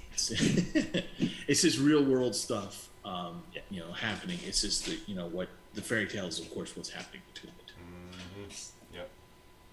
Yep, totally. So we mentioned it earlier. Let's talk about it now. The vampire dies in no time. Definitely the screwball comedy of the season. Little bit. The main character, who is a vampire hunter, not named D, and it doesn't look anything like D. Yeah, no, it does not dress like Alucard at all from Helsing. goes to kill Dracula, only to find out that Dracula is a how would you even describe him? He is he's like fourth tier, you know. I think in Genshin Impact, this is the guy that you kill for the diamond that you can do. No, this is killing slimes for 300 years. Yeah, he's the slime. Yeah, He's slime, just- basically. he's just- Yes. Yeah. Yeah, very. He's technically a vampire, but not by much. No, exactly. And, yeah. There's actually not much to talk about this year. We actually we're talking. It's very much like Gintama. Goofy, over the top. You're not really here for the animation style or for the deep characterization. It's just goofy jokes, you know, in goofy situations getting thrown at you. I laughed a lot. I really enjoyed it. Again, one of those shows where I'm probably not going to like watch it obsessively in the sense of, oh, I gotta find out what's gonna happen next. Right. But I would definitely enjoy coming back and watching this. It'll be like you're saying, John, one of those shows where it's like, okay, let's spend a little time with this and have some fun, you know, and come back to it. Yeah. Let's watch something serious, then decompress, watch a little of this, then go back to something else. Mm-hmm. So I watched this and I did chuckle, I did laugh, and because there's definitely with when you learn why the kid's there, and and that's just hilarious in its own right. But it got to that point where the dude, not Vampire Hunter D, just screaming at the vampire over and over again, and you know this. And it just got to the point where I was just like going, okay, there's just too much screaming. I have to stop. I have to stop now. I kind of hope that they would, you know, after a while, maybe just dial it back a little bit. Just get back to the jokes instead. I'm getting a sense from that show it will never dial it back. No. It's going to be wide open the whole time.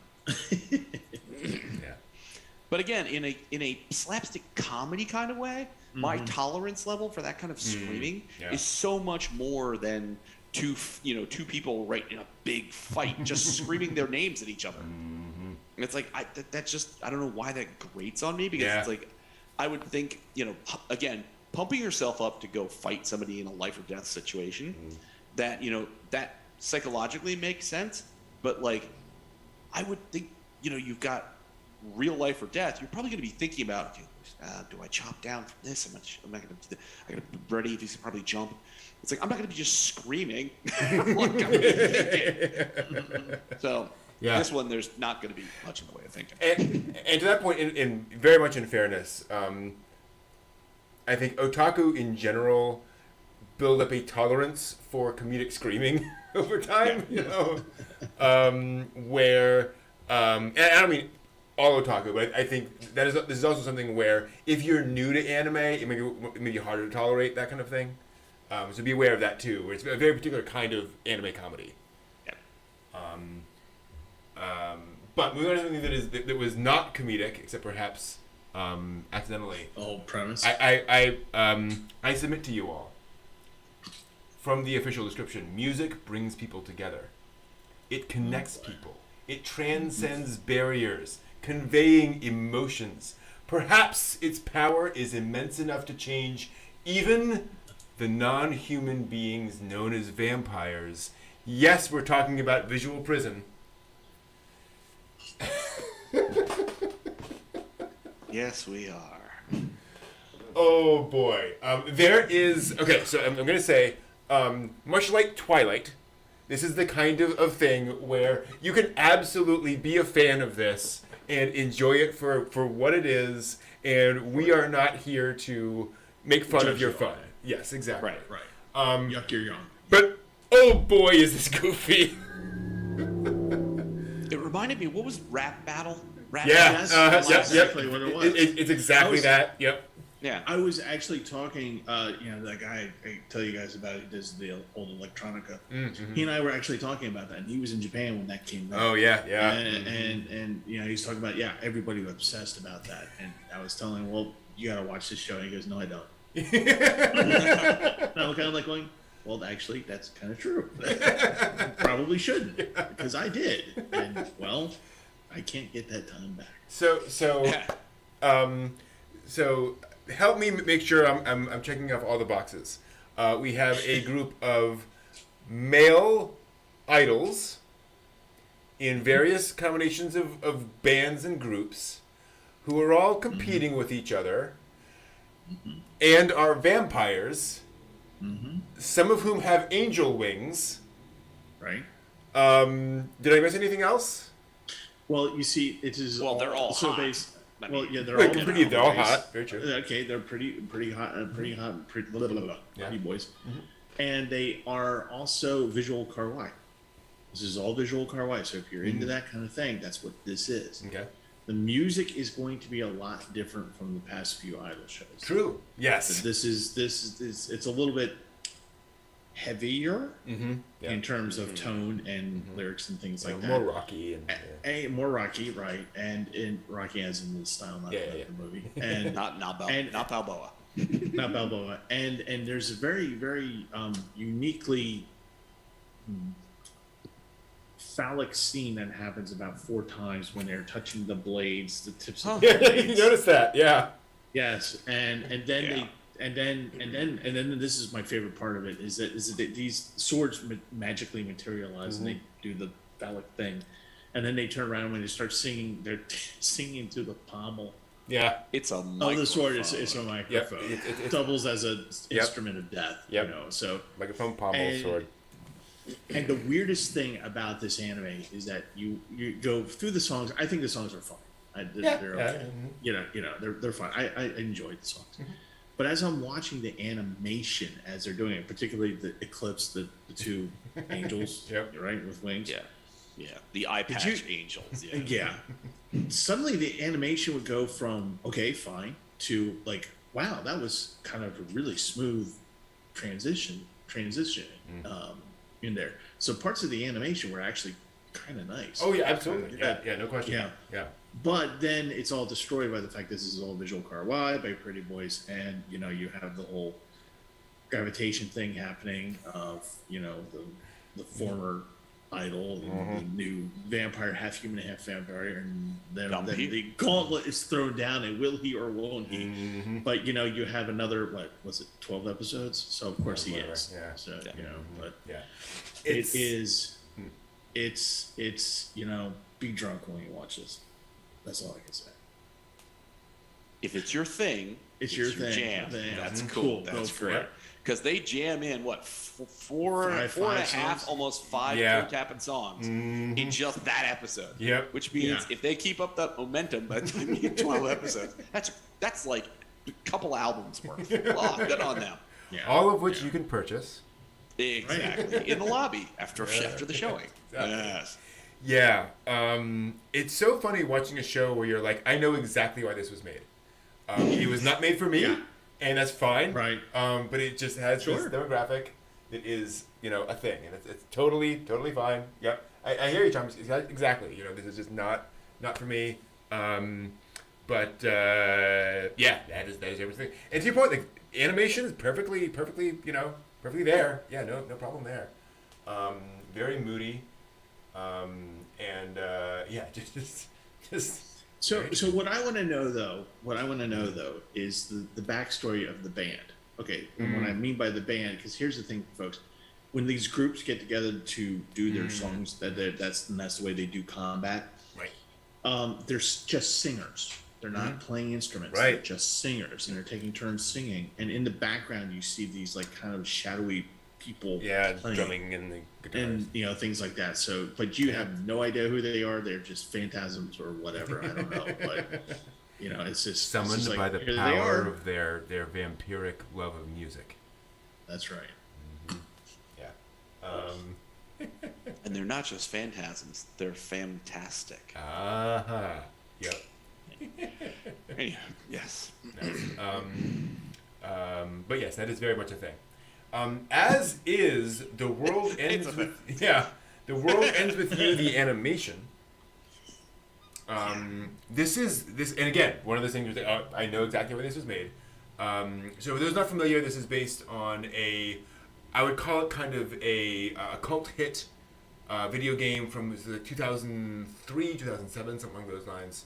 From the 2000s, very distinctive visual style, all set in Shibuya, where, teenagers fight monsters in Shibuya, basically. And there was a recent re-release for the Switch, and then a recent sequel made that, I think we were saying, just happened to come out on PC like 3 weeks ago. Strange. Imagine that. Very, very odd. And so it's tough because on the one hand, this is clearly like the video game as anime, right? Here are the characters, here's the setup, here are them fighting monsters, here's some of the plot and the drama going on and so forth. And I don't know how much this follows the plot of the video game, but it feels like this is made for people who either love the video game or are interested in the video game to experience kind of that world and that thing and so forth. But it is it's hard to get into it if you're not into those things, because it is very much teens battling things in closed space in Shibuya. And the animation is lovely, but this is not a complaint, but they are very much action video game characters, right? Yes. They're meant to be bold and easy to wrap your head around in terms of personalities and so forth. Not too tropey, but it's very much somewhat there. And again, especially because episode 1 is going to have to be like, here's the setup, here's the premise, all that kind of stuff. Yeah. So just episode 1, doesn't really blow you out of the water in terms of character development and so forth and so on. But it does kind of introduce you to that world and so forth. So if you're interested and intrigued, it'll give you that at least.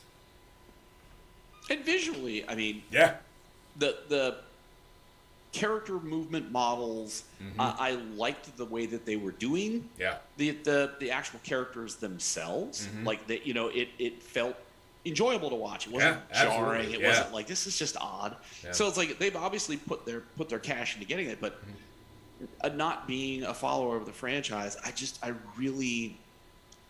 was a great single episode to watch, and I'm pretty good with having watched that.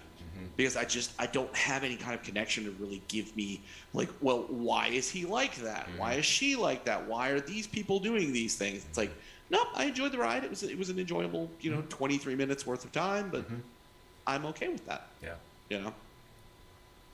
I didn't make it to that one. Okay, fair. I will also say, very impressed at how well they managed to match the visual style of the game with those very heavy lines. Yes. To anime. That's not easy to do, because it's not just we're going to draw the lines a little thicker. It's a very distinctive sort of visual style. It's anime-esque. But it's one of those things when they announced the anime, I was like, wow. Like, I've seen like the cover and some screenshots. I'm like, that's going to be a challenge. How are they going to do that? Like, nope, they just nailed it. Like, congratulations. And I mean, for me, at least one of the nice little ear candy portions is that Kenjiro Suda, who is like one of my favorite voice actors, does a voice, and it's Goku Shufuro. Okay.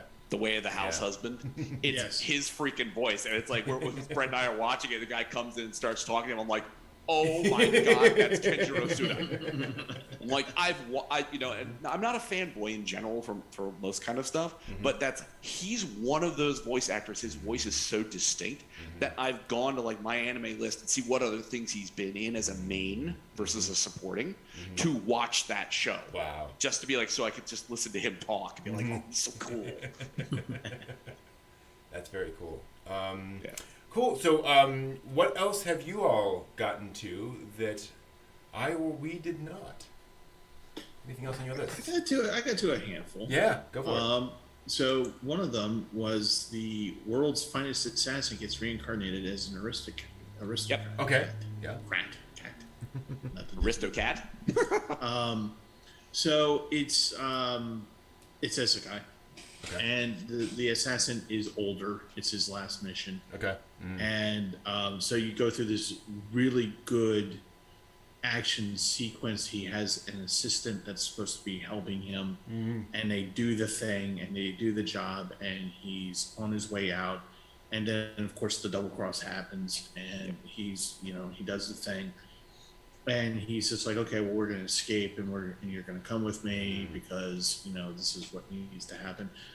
And he's just pure assassin, cold-hearted.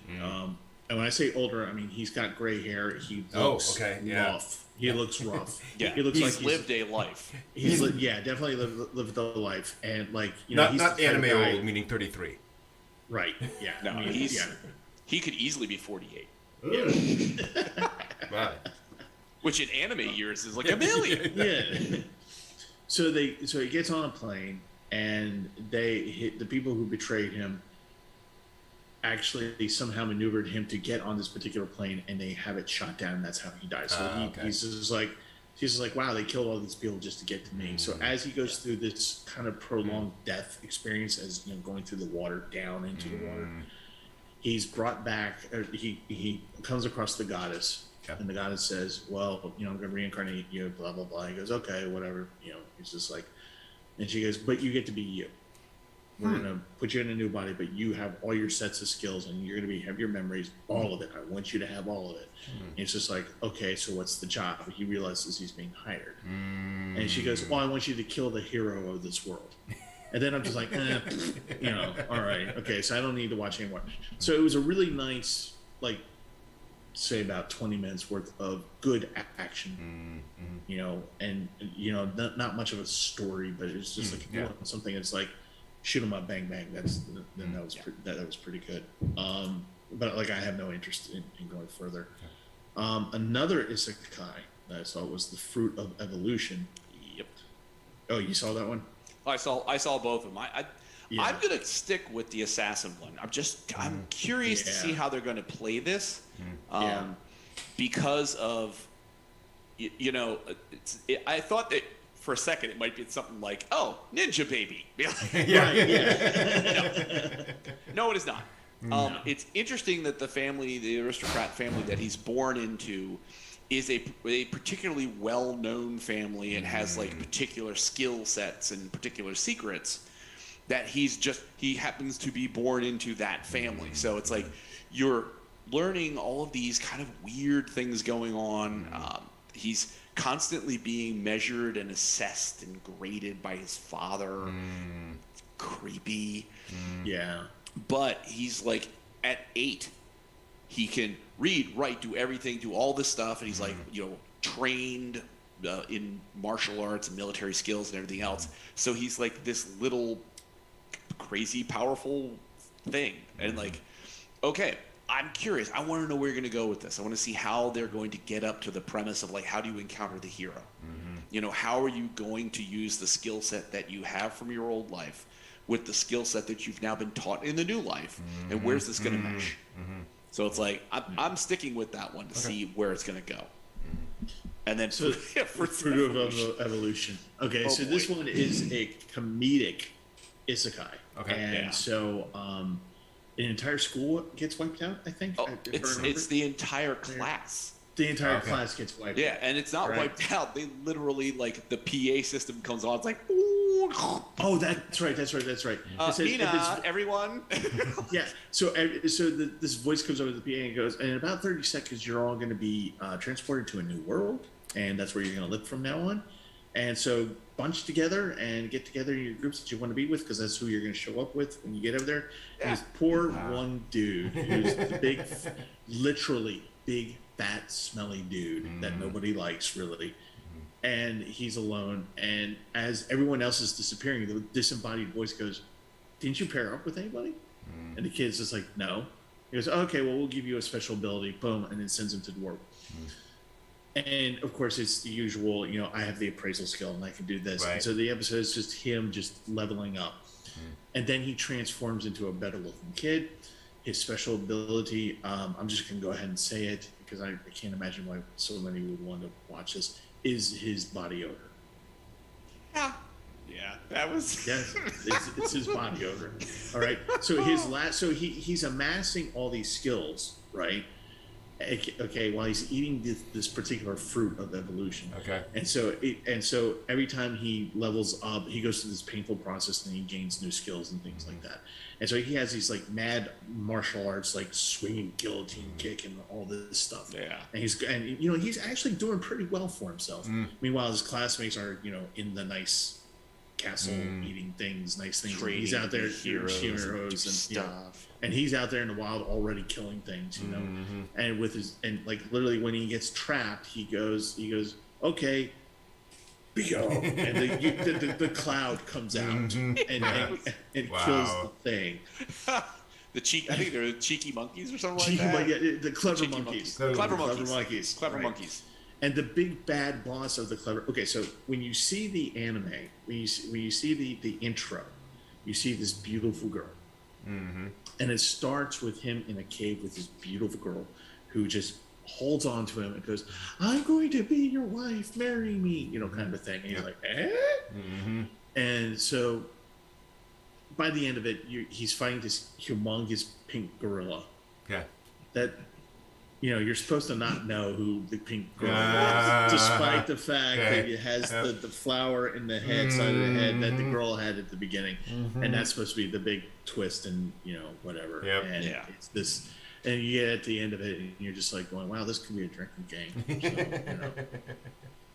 So that, I'm with you on that one, John. I don't think I need to go further. Another one we don't. Well, to say, that one I will go for because it's really? stupid. Yeah, it really is. I want to see what happens when he shows up because it's again the unfair transport. You know what I mean? Everybody else in the class, they're like training to be heroes. They have a real military instructor. They're getting all this kind of information about what they're supposed to do, and he's like been dumped.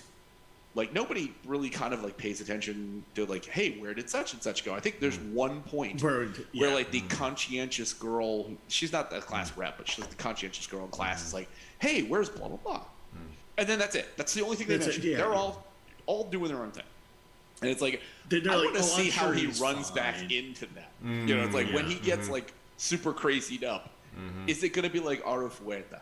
From like 2 seasons ago, which they've got another season coming out this year, this fall. I think it's this winter season. Arufueta is doing the second season. Yeah.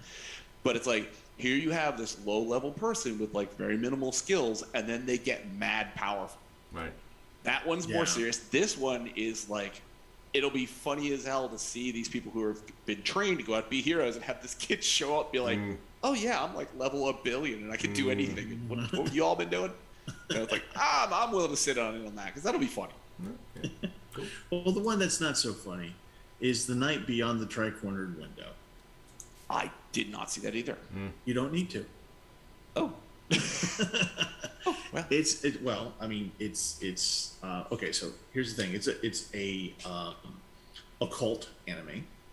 So it's about people who can see the dead and the vengeful dead, basically. So there's one bookseller. He works in a bookstore and he can see the dead, and he wears glasses, but all he can do is see them. And it's like how you were talking about the one earlier where the girl just ignores them and they go away. Yeah. They don't go away. They actually come after him and it creeps him out. Oh, okay. And he hates it. So that suddenly this other guy shows up. By the way, they're both very, very pretty men. Of course. Okay. And the other guy shows up and he runs a little agency where he gets rid of these pesky ghosts, but he has to use a conduit. So he uses the guy who can see the ghosts. Okay. Yeah. Yep. This is the one. Mob Psycho? No. Mob Psycho was better. And so he used the conduit and the guy has a conduit who can see it, and then he's able to beat the ghost into the next level. Reincarnate. The thing is yaoi. It's definitely yaoi. Right. No problem there. That's not the issue. The issue is that this entire anime is generated to create provocative yaoi scenes. So there's a lot of touching, the embracing, this kind of thing. So everything lends itself to these moments. And there's about 4 or 5 of them in the show, in the first episode. And so that's what you get out of it. Mm-hmm. So if that's, again, your jam, go for it. But, if it's not, then this is not something you need to see. Because it really is, it's just basically, for one of the better term, yaoi pantsu. That's what this is. Mm-hmm. Okay. Yeah. And any redeeming qualities, animation, style, artistic element, background? Not really. There's nothing bad. There's nothing bad about it. Mm-hmm. Yeah, there's nothing bad about it, but there's nothing discerning. There's no good CGI. There's no. It's standard. It's standard. It's standard. Yeah. Okay. What else did I see? I saw. Oh, okay. So this is the Gundam one. Love alternate. Yeah. Which is part of the Love universe, though. Right. Yeah. Yeah. I'm not familiar with that one. I have some history here. Yeah. This is one of those ones where I watched an episode of a thing and got partway through and a thing happened. And I was like, nope, not any more of that. So yeah. Love Total Eclipse. Because there's some spot in that where I was like, oh, jeez. Okay. Yeah. So I didn't know this was a franchise. I thought I saw it. So anyway, for those of you who don't know this. Yeah. This one comes up, and it's a mecha anime, and it's fighting the evil aliens, but the aliens are well and truly winning, and people are. It's one of the things where it's just like, oh hey, I like this guy. Oh, okay, okay, this is happening. The beta, I think there's something. Yeah, the betas. Yeah, the betas, and so Japan is basically being overrun, like seriously overrun. The thing about it is that it's serious. It's serious mecha. In terms of tone, I like the action scenes. There is definitely a sense of hopelessness by the end of the first episode. So I would be, up until your reactions, I was going to maybe continue watching this. But apparently there's some things with Love that maybe not. It could have been just that one episode of that one show, but it was a very graphic. It was very graphic death. Where I was like, I just didn't see that. Okay. I thought it might be something else, but yes, okay. This still does the same thing. Okay. The deaths are graphic. They're right there. Yeah, and I that was watching an entire platoon of trainees and their training sergeant. Them encounter the beta, and then the disastrous results that occurred. It was really eye-opening for some of the deaths where it's like, oh wow. Yeah. Well, there's a scene where a guy gets melted by the anyway, so okay, I can see why. Okay. So the last one I'll talk about is I'll see if I can get this right. So it's lowercase tact, TAKT, op destiny. Yep. Okay, so in this world, from the moon, these black rocks shoot down to Earth, cause craters. They then spore off these aliens that are basically going to take over the world. But they figure out that what provokes these monsters is music. Okay. So the premise is that it takes that mankind, after about a generation of this, has no music. They know of it, but they don't play it. Okay, gotcha. Yeah. Okay. So their main line of defense are people who are conductors. Okay. Yes, conductors. And their music arts. And the music arts. And what it is that the conductor, his arm, he brings out a baton, and he directs the music arts, and they're connected somehow, energy, thought, the whole 9 yards, and they fight the thing as a paired unit. Yeah, the conductor's life force powers the music art. Right.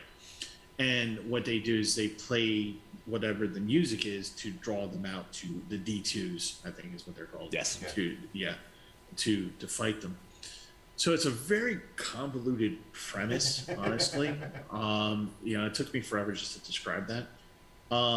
The animation is kind of nice for the most part. There's some really good, interesting scenery. Like, for example, there's a an upright piano underneath this thing that was roped off.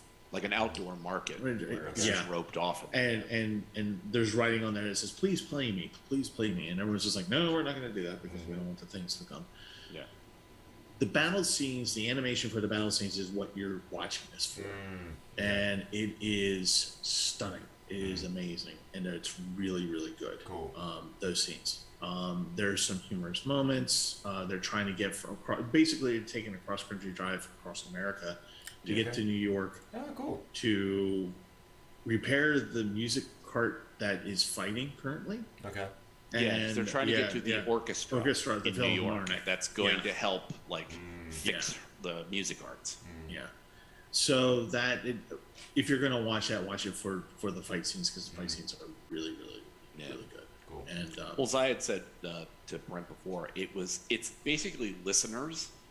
It's this season's listeners, but done with classical music. Because listeners was Sex Pistols, Jim Morrison, Prince, all these things, and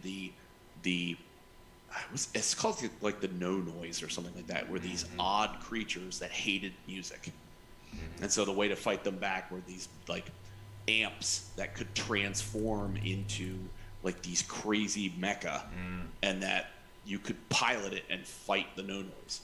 And it's like, this reminded me very much of that, where you've got your music arts. It's not a mecha, but it's this transforming, fighting person that is linked to an operator that then fights off these things that hate sound, hate music. And it's like, okay, same kind of thing. It's like the fight scenes were great in Listeners. The fight scenes in this were great. Yep. It's like, I enjoyed Listeners. Yeah. So this was a very interesting classical music take. So I may give it a few more episodes. Cool. See what happens. Yeah. And that's all I got. How about you, Johnny? You seen anything else that we didn't? I did watch. Was it Dokuro-chan? Okay. Oh, really? Yes. Oh, jeez.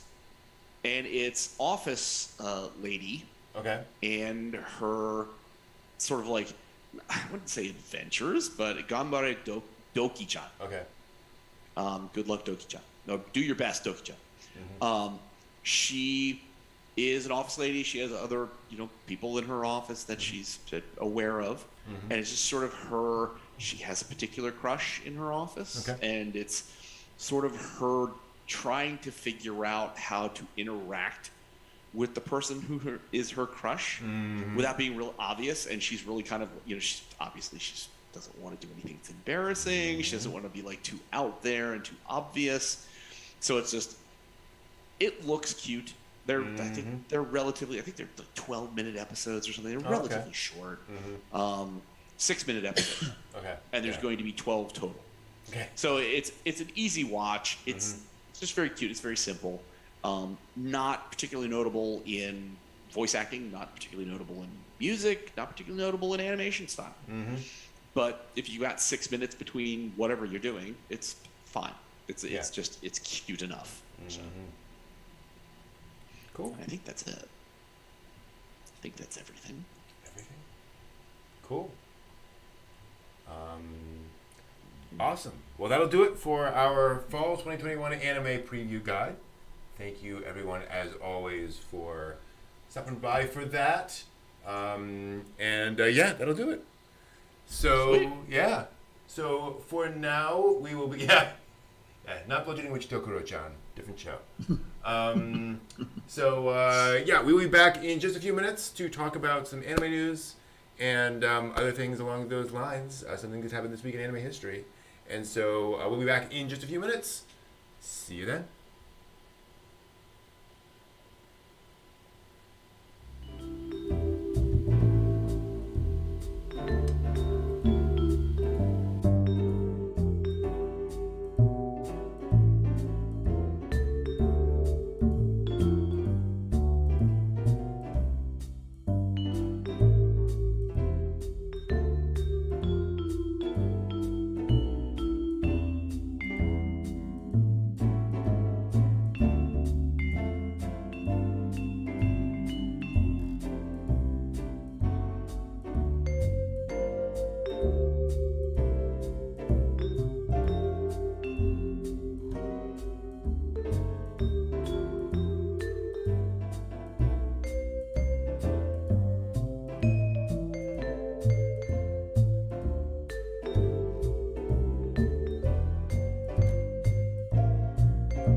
And we're back. I clicked the button without realizing it. Hello, everyone. Hey.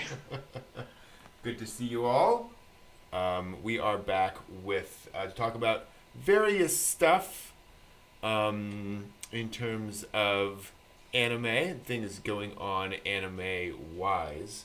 I realized before I didn't mention something else I've been watching this week, which was Natuzora. More of Natuzora, the live-action show. Oh, yes. Set during the mid-20th century. And boy, it's weird watching a live-action show where people are animating Panda and the Magic Serpent. Like a movie we've seen. Yeah. And like they're painting cells of Panda and the Magic Serpent. So, about a young woman who becomes an animator in the early days.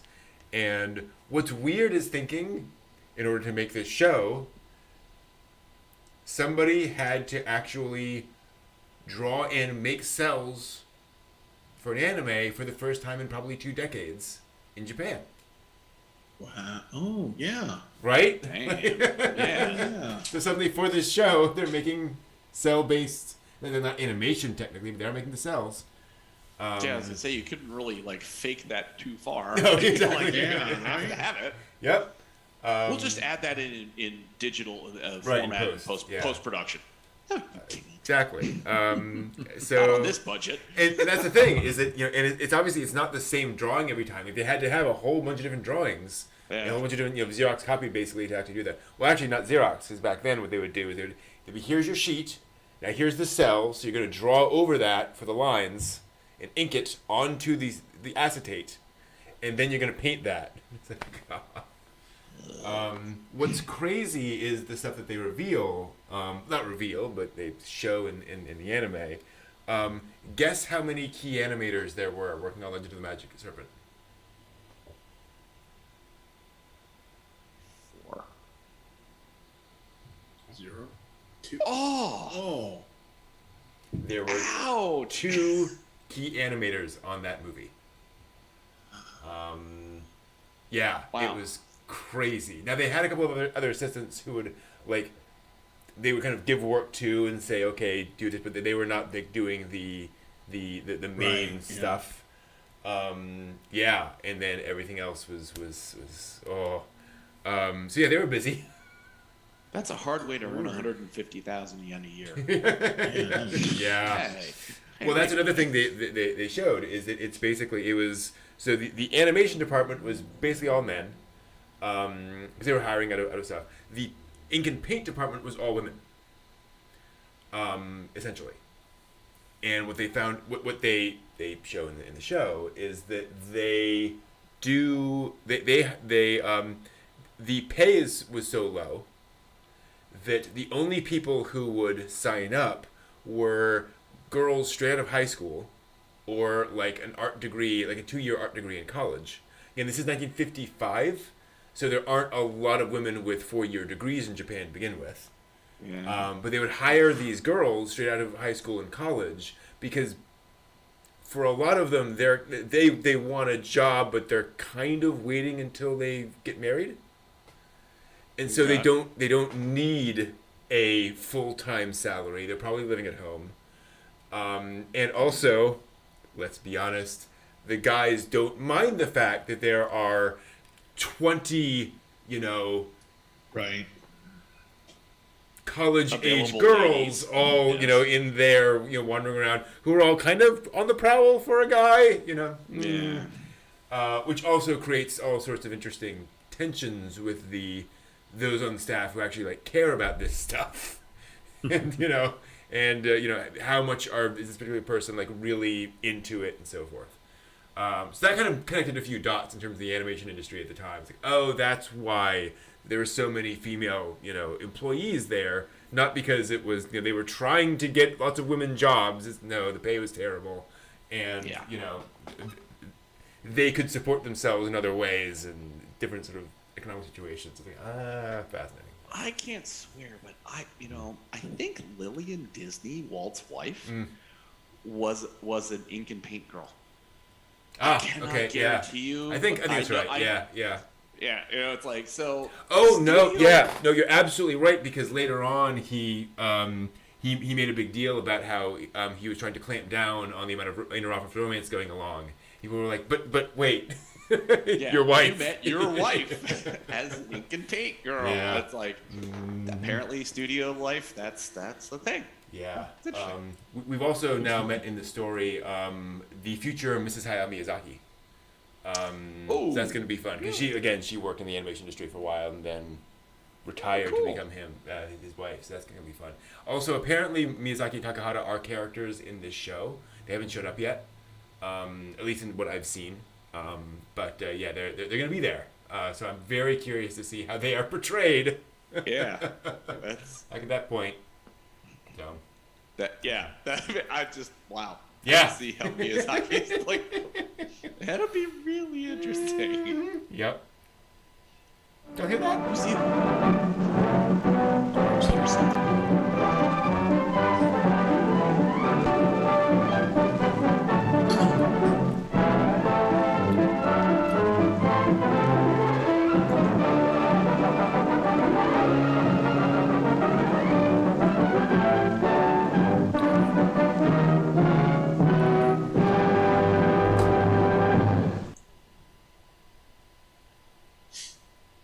Welcome to the latest anime news for the week ending October 16th, 2021. We're going to do this a little differently than usual, but we're going to make it work, ladies and gents.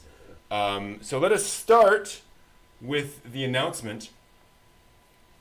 Tezuka Productions has announced a new project for auctioning NFTs of artworks based on Osamu Tezuka's original works. The first work to be auctioned from the Fragments of Tezuka Osamu project is a digital mosaic of Astro Boy, made up of Tezuka's original manga manuscripts. According to the project website, the image is made up of more than 6,000 fragments cut from roughly 4,000 sheets of black and white Astro Boy manuscripts. The color background is comprised of 840 different manuscripts, including cover art, manga scenes, and hard-to-obtain frontispieces. The first auction will take place sometime this fall, and the date of sale and auction site will be announced at a later date. Does this seem like a good idea? I mean, I'd rather have a painting of it or like, a physical on the wall thing right, than an NFT. Yeah. So yeah, but I mean, how much do you think? I mean, is it going to sell? Yes. Is it going to sell a lot? There's going to be a rich otaku out there who's going to buy this. Yeah. Because they can, or there's going to be somebody who's going to buy this because they can. Mm-hmm. Yeah. I mean, it's again, if it was a physical object, be like, oh, that's really cool. Cool. Yeah. But I don't. Again, it's like you have to be really specifically like, oh my gosh, I've got the money to do something crazy. Mm-hmm. Yeah. Yeah. And it's like, okay. Yeah. Will it make what it costs to? Will it make what it costs to create? Who knows? Yeah. I'm gonna guess that somebody is willing to pay that much money. There's got to be some kind of reserve, I'm assuming, to auction this thing off. Yeah. So, certainly. There has to be. Yeah. Right. It went for $2. Jeez, you actually put into this? Yeah, doubt that. Will they do more? Because, and I ask that not because it's like, well, they can always make more. This seems like a very carefully constructed, object. It's not something you can go out and say, okay, let's find another 6,000 fragments, right? Like this is kind of an art piece. Does it sound like something they're going to do once and then okay, maybe we'll do other stuff in the future, or is this step one? Do you think? For it to have any value at all, it's got to be one. Well, no. What I mean is, do you think that Tezuka Productions plans to do a whole variety of NFTs in the future? This is just the first one they're building, or do you think this is? Okay, we'll build this, we'll try it, we'll probably make money, but, this isn't a part of a big plan. I think that if they're going to do it once and when it sells, they're going to do it again. But I don't think it's going to be a market, saturation thing. I think this is something that they'll roll out for maybe a special occasion or something. Yeah, like every 6 months or something. Yeah, something like or that. Or anniversary kind of stuff. But this certainly feels like that run the flag up, see, does anybody see it? Does anybody respond to it? Did it go well? Right. Okay, now we can plan something like anniversary kind of things. We're not just going to run through the catalog and try and piece other things together right now. Because even digitally speaking, that takes time and Yeah, effort. Exactly. Totally. Yeah. I'll be curious. Moving on to completely non-digital news, really, although the release will be technically digital. The premiere of the upcoming live-action Cowboy Bebop adaptation is fast approaching, and this week brings more news. First up, Netflix announced on Wednesday the Japanese dub of the live-action will feature their design. Will feature the original anime's cast reprising their roles. That's pretty awesome. Yeah. A few unavoidable changes. Sadly, Uncho Ishizuka, the voice of Jet Black, did pass away, and a couple others. But otherwise, we will see a reprise. For anyone wanting to rewatch the original, the streaming service also will be streaming the original anime worldwide outside of Japan starting on the 21st. So if you're looking for some Cowboy Bebop, the original anime, that will be up there. Also announced this week, an upcoming Kickstarter campaign has been announced to fund Cowboy Bebop, the role-playing game. Ooh. The tabletop RPG based on the original anime will allow players to live through their own stories of bounty hunters in space. Was developed and will be developed by Don't Panic Games and Mana Project Studio in collaboration with Sunrise. And Don't Panic Games also made the Cowboy Bebop Space Serenade board game. Who've done several other anime and manga inspired board games. The Kickstarter will launch in 2022 with the goal of releasing the game at the end of the year. Just take my money, of course. Here's the funny thing, though. I can't think of I can, but if I'm going to do a Cowboy Bebop role-playing game, there are lots of systems I'd play it in. I wouldn't think, okay, I need a unique role-playing game system for the Cowboy Bebop universe. Right. There are lots of action RPGs and investigation RPGs and such that you could use. So, on the one hand, it feels like this is a popular, franchise, and so it's kind of jump on that for an RPG.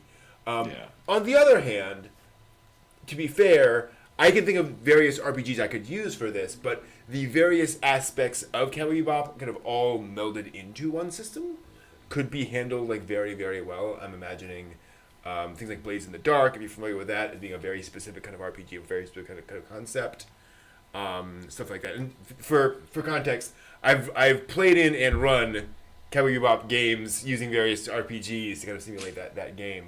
So I think it's certainly possible. So I'm kind of divided on this. Where on the one hand, I'm like, this could totally be awesome. I guess I'm afraid it's going to come out and it's going to be $80, right? Oh yeah, and it's going to be like some very carefully crafted system for stuff. Like I don't know. So we'll see. Well, is there with the popularity of the Mandalorian? Yeah. Lorian, whatever. Yeah.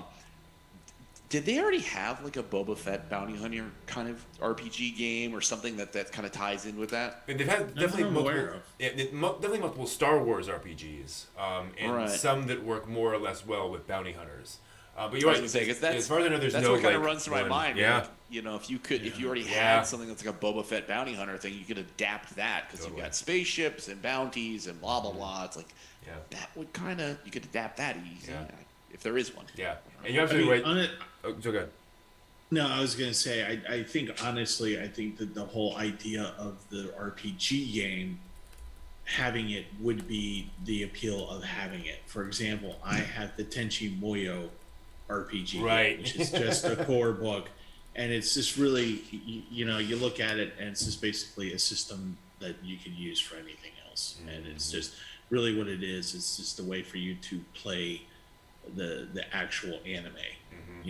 You're the actual characters. Yeah. So, I think it's just that. Now, the board game, on the other hand. Yeah, that's interesting. That would be something that I would definitely would want to have it to play and to,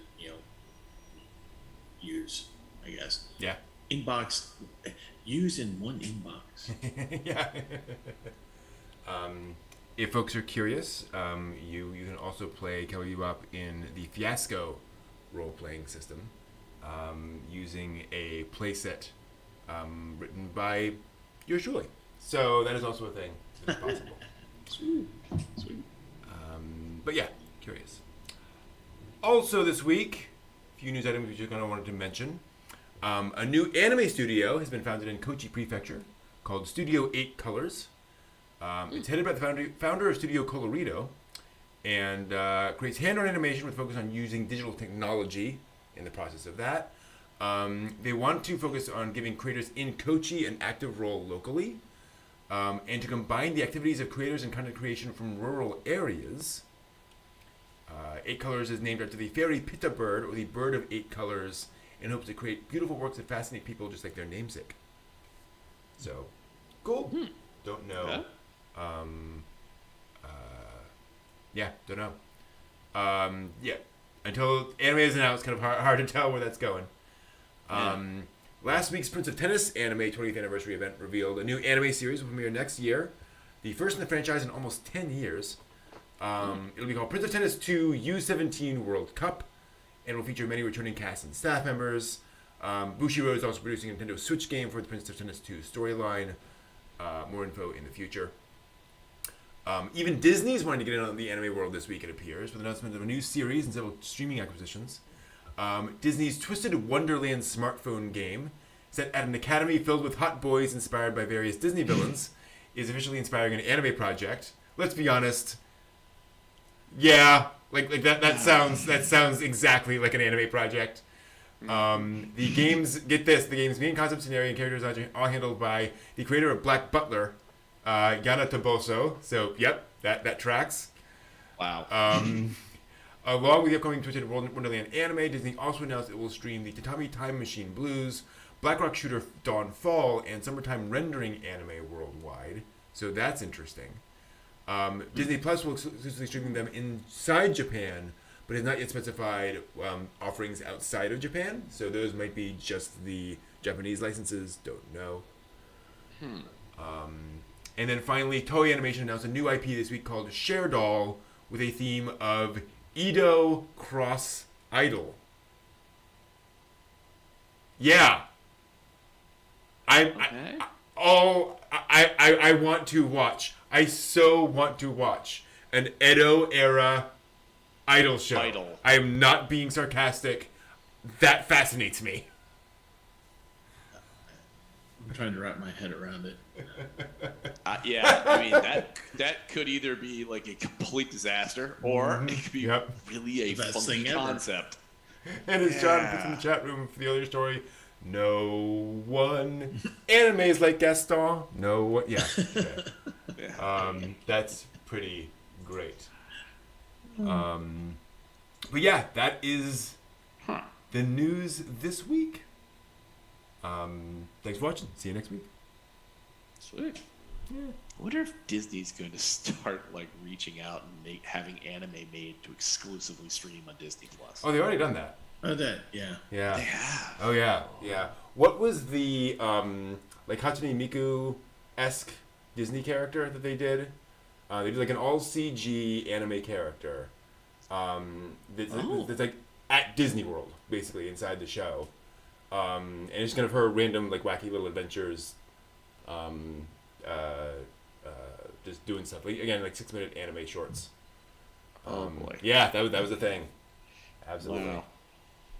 Exclusively on Disney Plus. Inuyasha. Yeah. What? Yeah. What? Huh? Wouldn't surprise me. Death Note edited for Disney Plus. Which would last all of like 5 seconds. Yeah. I think. See, that was. I have this notebook. Thank you very much for watching. Like, what happened? Oh, granted, Black Cauldron, right? That's Disney, true. The Black Hole, right? Disney's Yeah. done some dark stuff in the past. Black Hole has And one they of learned the from that darker endings lesson, in and sci-fi. they- Wow, It yeah, is sure. true. Yeah.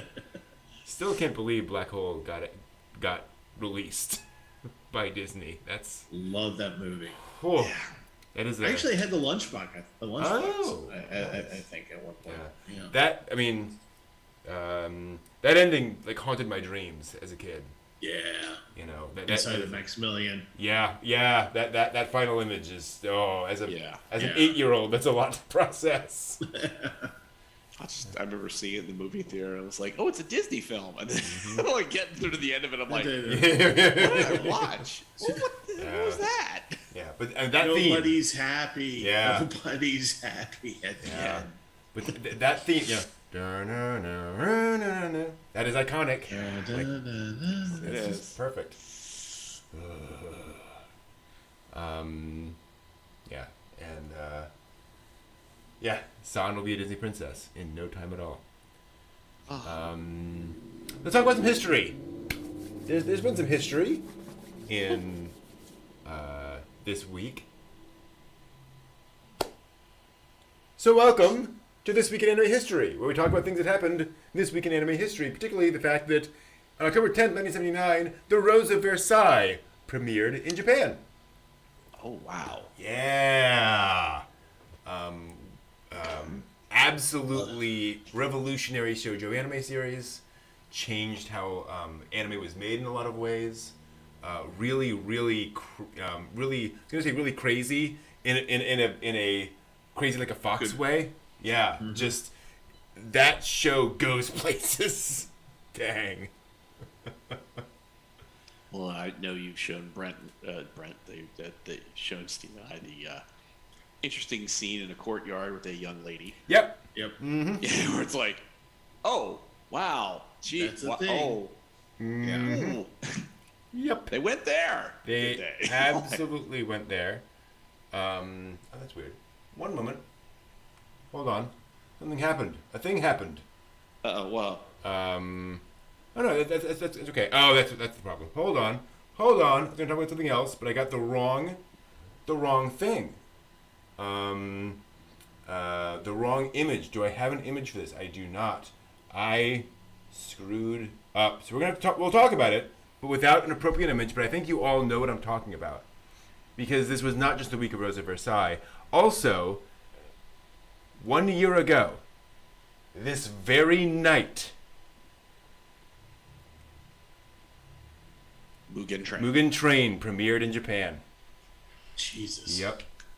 That Feels only... like 10 years ago. It does. It's only 1 year ago the train began. pulled out of the station and just made all the money. I'm actually just going to pull up here real quick where it is right now. For those who don't know, Mugen Train was a somewhat successful movie. It grossed $503 million US at the worldwide box office, according to Wikipedia. It's not bad. Not bad. Not bad for Japanimation. Yeah. One of those Japanese tentacle cartoons. Very impressive. Yeah, man. That remember that ride? Remember that? So this movie came out. It's doing really well. Yeah, and it just kept going. Oh crap! Would not stop. And they've turned all the profit back into the whole Kimetsu no Yaiba franchise. So there will be no end to that series. And somebody in our Discord was starting to play the new video game. Yep, like it's like you're playing the anime, like it, well done there. Wow. So their investments are doing well. Yep, absolutely. So we'll see how things go with the second season coming out here, and I'm sure that'll be a ride as well. I'm sure there'll be all sorts of folks loving it and folks hating it and all that stuff. The controversy in anime, inconceivable. Never. It's all peaceful. Well, if you like the second season, you're not really a true fan. Exactly. That's really playing the manga. Because there's this one shot in episode 12 where they completely how dare they? Yeah, they messed it entirely up for all of us. Yep. Ruined, exactly. I say. That is all for this week in anime history. See you all next week. All right, and then that's not what I wanted. Hold on. Why is that? Oh no, I can't do that. Actually, can I? Let me try. There's something that you love or no? There we go. I can do it. Zoom was just being a little zoomy. You know how that can be sometimes. Yes. So let me see if I can talk a little bit about something I love, and we will discuss that a little bit.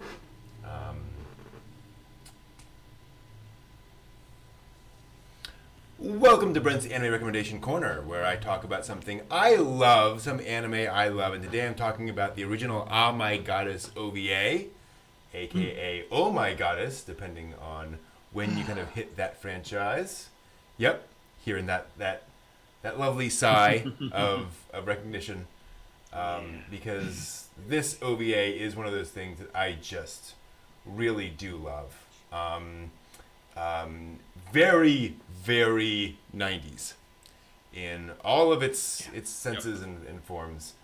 Adaptation of the very well-respected manga, and it is basically about a young man, we'll see if we can get there, who makes a phone call, tries to deliver some pizza, and accidentally phones up a goddess. Don't you hate when that happens? But then all of a sudden, to his surprise and delight, a goddess actually shows up through a mirror and pops in and decides to spend some time with him. And this is Belle Dandy, one of the great moe anime characters of the 90s, who shows up and essentially makes a contract with Keiichi here.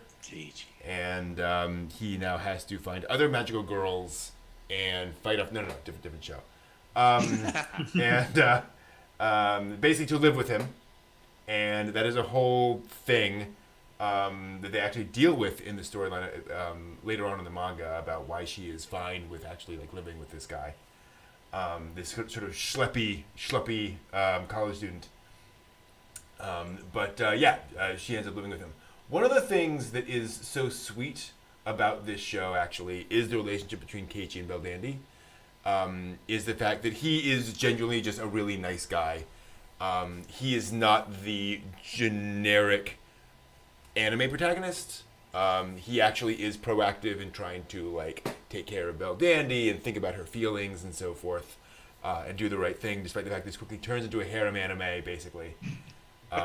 As her other two sisters show up, and hilarity ensues. And the OVA especially does a surprisingly effective job of balancing definitely comedy with some genuinely sweet romantic moments in kind of the classic sense of romance, where they clearly have a fondness for each other, but it never develops into anything like really serious because they're just getting to know each other and just kind of getting there with each other. And it is very sweet how they come to enjoy each other's company over time. And they're just naturally sweet characters, which is lovely. Also, and again, this is very much the style, as y'all can see. This is 90s style animation and art. Very bright, very somewhat washed out. Although I think that is also intentional because it is it is meant to be this light, upbeat show. So it is literally light in a lot of ways. And so they're always sitting in these giant patches of sun and so forth, which is quite nice. And you get all of these fabulous character designs. And it's just really, really one of those shows that, on the one hand, probably is not going to challenge your concept of what it means to be human. It's not going to really blow your mind in that sense, but it will absolutely entertain you and be quite charming and a nice little relaxing way to spend some time. I will say the manga goes on for a lot of volumes, and so this OVA is just almost an appetizer for the manga. It's kind of setting it up, introducing the characters, getting you familiar with them. The other two sisters do show up later on, and I know Erd does. I'm not sure about School. I think School does show up in episode 3.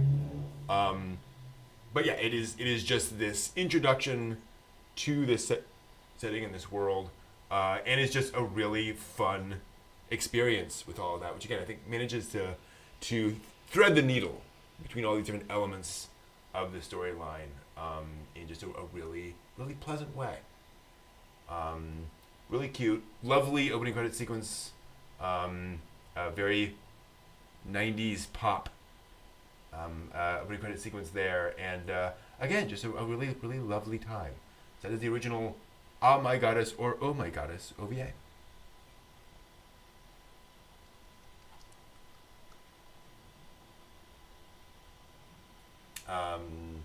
Yeah, Lord Admiral. I didn't mention that because it doesn't actually show up as much in the OVA. The rendering of the motorcycles and cars. It does show up somewhat. It reminds me more. The manga feels like it's much more about that. But you're right. There is much attention paid to the vehicles in this. The mangaka does love his renditions of those things.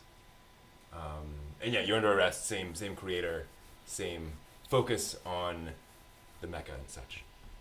Why did that not transition over? What's going on there? There we go. So yeah, that is that. Yeah, I really enjoyed Amagami-sama. Oh, yes. It was just when I ran across that, and ages ago, and I was just like, oh wow, this is totally the thing I was looking for. I didn't even know it. I enjoyed that.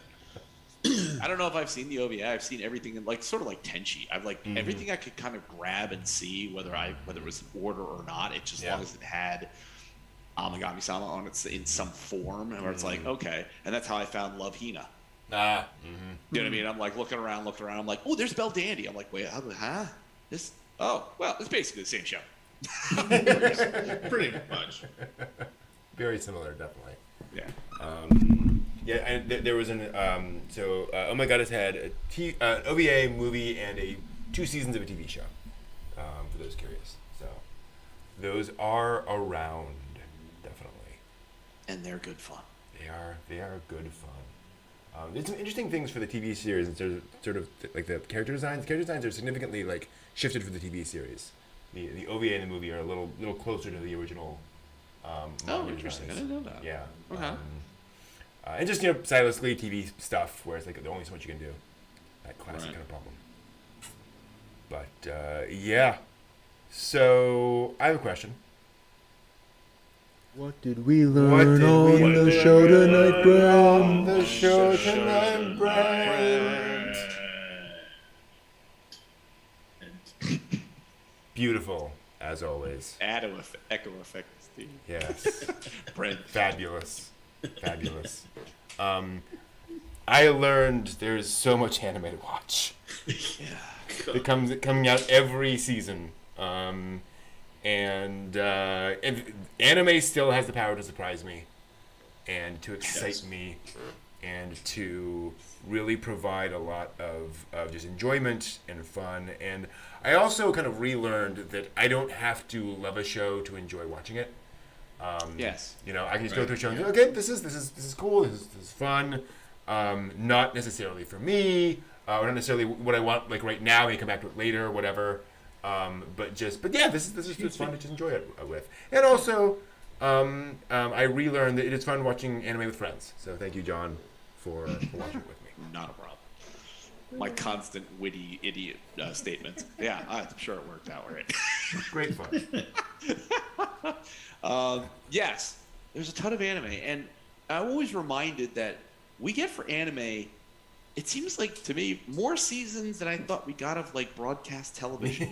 Yeah. Like I swear that there was like a fall and a spring, and then like summer was like the dead season. Right. Like there was nothing that ever happened, and yet anime we get new stuff that's coming along like in such a good clip that it's like there's such good content that not everything is to my liking good content, but there is such good content emerging in anime format that it's just like I got things I can look around and watch, and I totally agree with that. It's like thanks to your sage advice and it was Steve's sage advice as well that you guys, I can appreciate a lot more stuff, not because I'm into the story, but if I don't like that, I can enjoy how it's animated. I can enjoy how it's directed. I can enjoy the artwork done for it, so that some of these shows did not hit the mark for me. But boy, I could appreciate the technical expertise that went into making those shows. So, watching that with friends, appreciating that with friends, even a plot line that I don't really want to follow, it still was a great ride. Yep. Thank you. My brain's like obsidian these past few weeks, so I'm not sure if I'm actually learning anything or not. It's just Fair. Chink, chink, chink. Bouncing off. Thoughts, they're growing, they're leaving me. Steve learned how not to get poisoned by drinking a lot of bourbon. Right. I learned how not to spit take on. I've learned that yes, there is just like a crap ton of anime out there. I mean, as we went through tonight, I found myself going, well, that wasn't on there when I refreshed the stream. Yeah. So there's definitely more stuff that I can't caught up on, which only means that all of our queues are getting bigger and bigger and bigger. Yep. Which is a happy problem. Because John, you made a good point about broadcast TV, where summer really is like kind of like, well, here's in case what you missed, in case you were actually working that night on episode 28. So we're gonna rerun the whole season. But yeah, it's nice to have consistently new stuff, different stuff. Kind of one of the things I was happy about, even though I didn't like a lot of them, was that there was a sort of healthy resurgence of mecha. Yeah, very true. Out there. I am mad at the guy from Death Note for making this thing. But, there was definitely some stuff. John, to your point, that I didn't really particularly like, but there were elements of it that I could get along with it. Like the visual prison, there's elements of that I can get along with it, but there's some of it I was just like, yeah, okay, we're just gonna listen to music. All right, that's fine. And it is very much fun. I one of these days, maybe someday I'll get to be able. All three of us can actually do a watch party together. I know. I would enjoy that, and that would be really nice. Although, I don't know, because sometimes, like, as I've been watching it over the week, because I'm by myself, usually, the nice person who gives me food, the pretty girl who gives me food, is usually not here. My poor unfortunate neighbors get to hear me going, "Ah, what are you doing? I don't want to get what F bomb. So, I full contact anime watching. Yeah. I almost feel like, if we were to do that, you guys would need like a censor button. And you guys could probably like forecast the scene, and you say, "Oh God, Steve's good. Put your finger on it. Put your finger on it." Big censor block come up. But, you son of a seahorse! I hate you, you ass monkey. What? What's the coming to go? Yes, because we all don't want to be ass monkeys. Exactly. That is actually the lesson I learned tonight. We do not want to be ass monkeys. No. The lesson learned tonight, the thing that we learned, is that we have a wonderful hobby to indulge, and I'm really happy about it. That's what I learned. Cannot think of a better place to end. Thank you all so much for joining us, for watching along. Always love doing this, and we'll be back next week to analyze, drumroll please, it is time, everyone. Oh boy. We're gonna dive into the rebuilds. That's right. We're gonna start with Evo Rebuild 1.0. You can not advance next week, and then we'll be moving on to some other rebuilds over the following weeks. So yeah, it's time to, now that we've all seen the original Evangelion series, we can watch the rebuild movies and I was gonna say appreciate, I was gonna say enjoy. Scream. Watch. You will watch Hope those. for the best. They will definitely be watched by next time, one way or the other.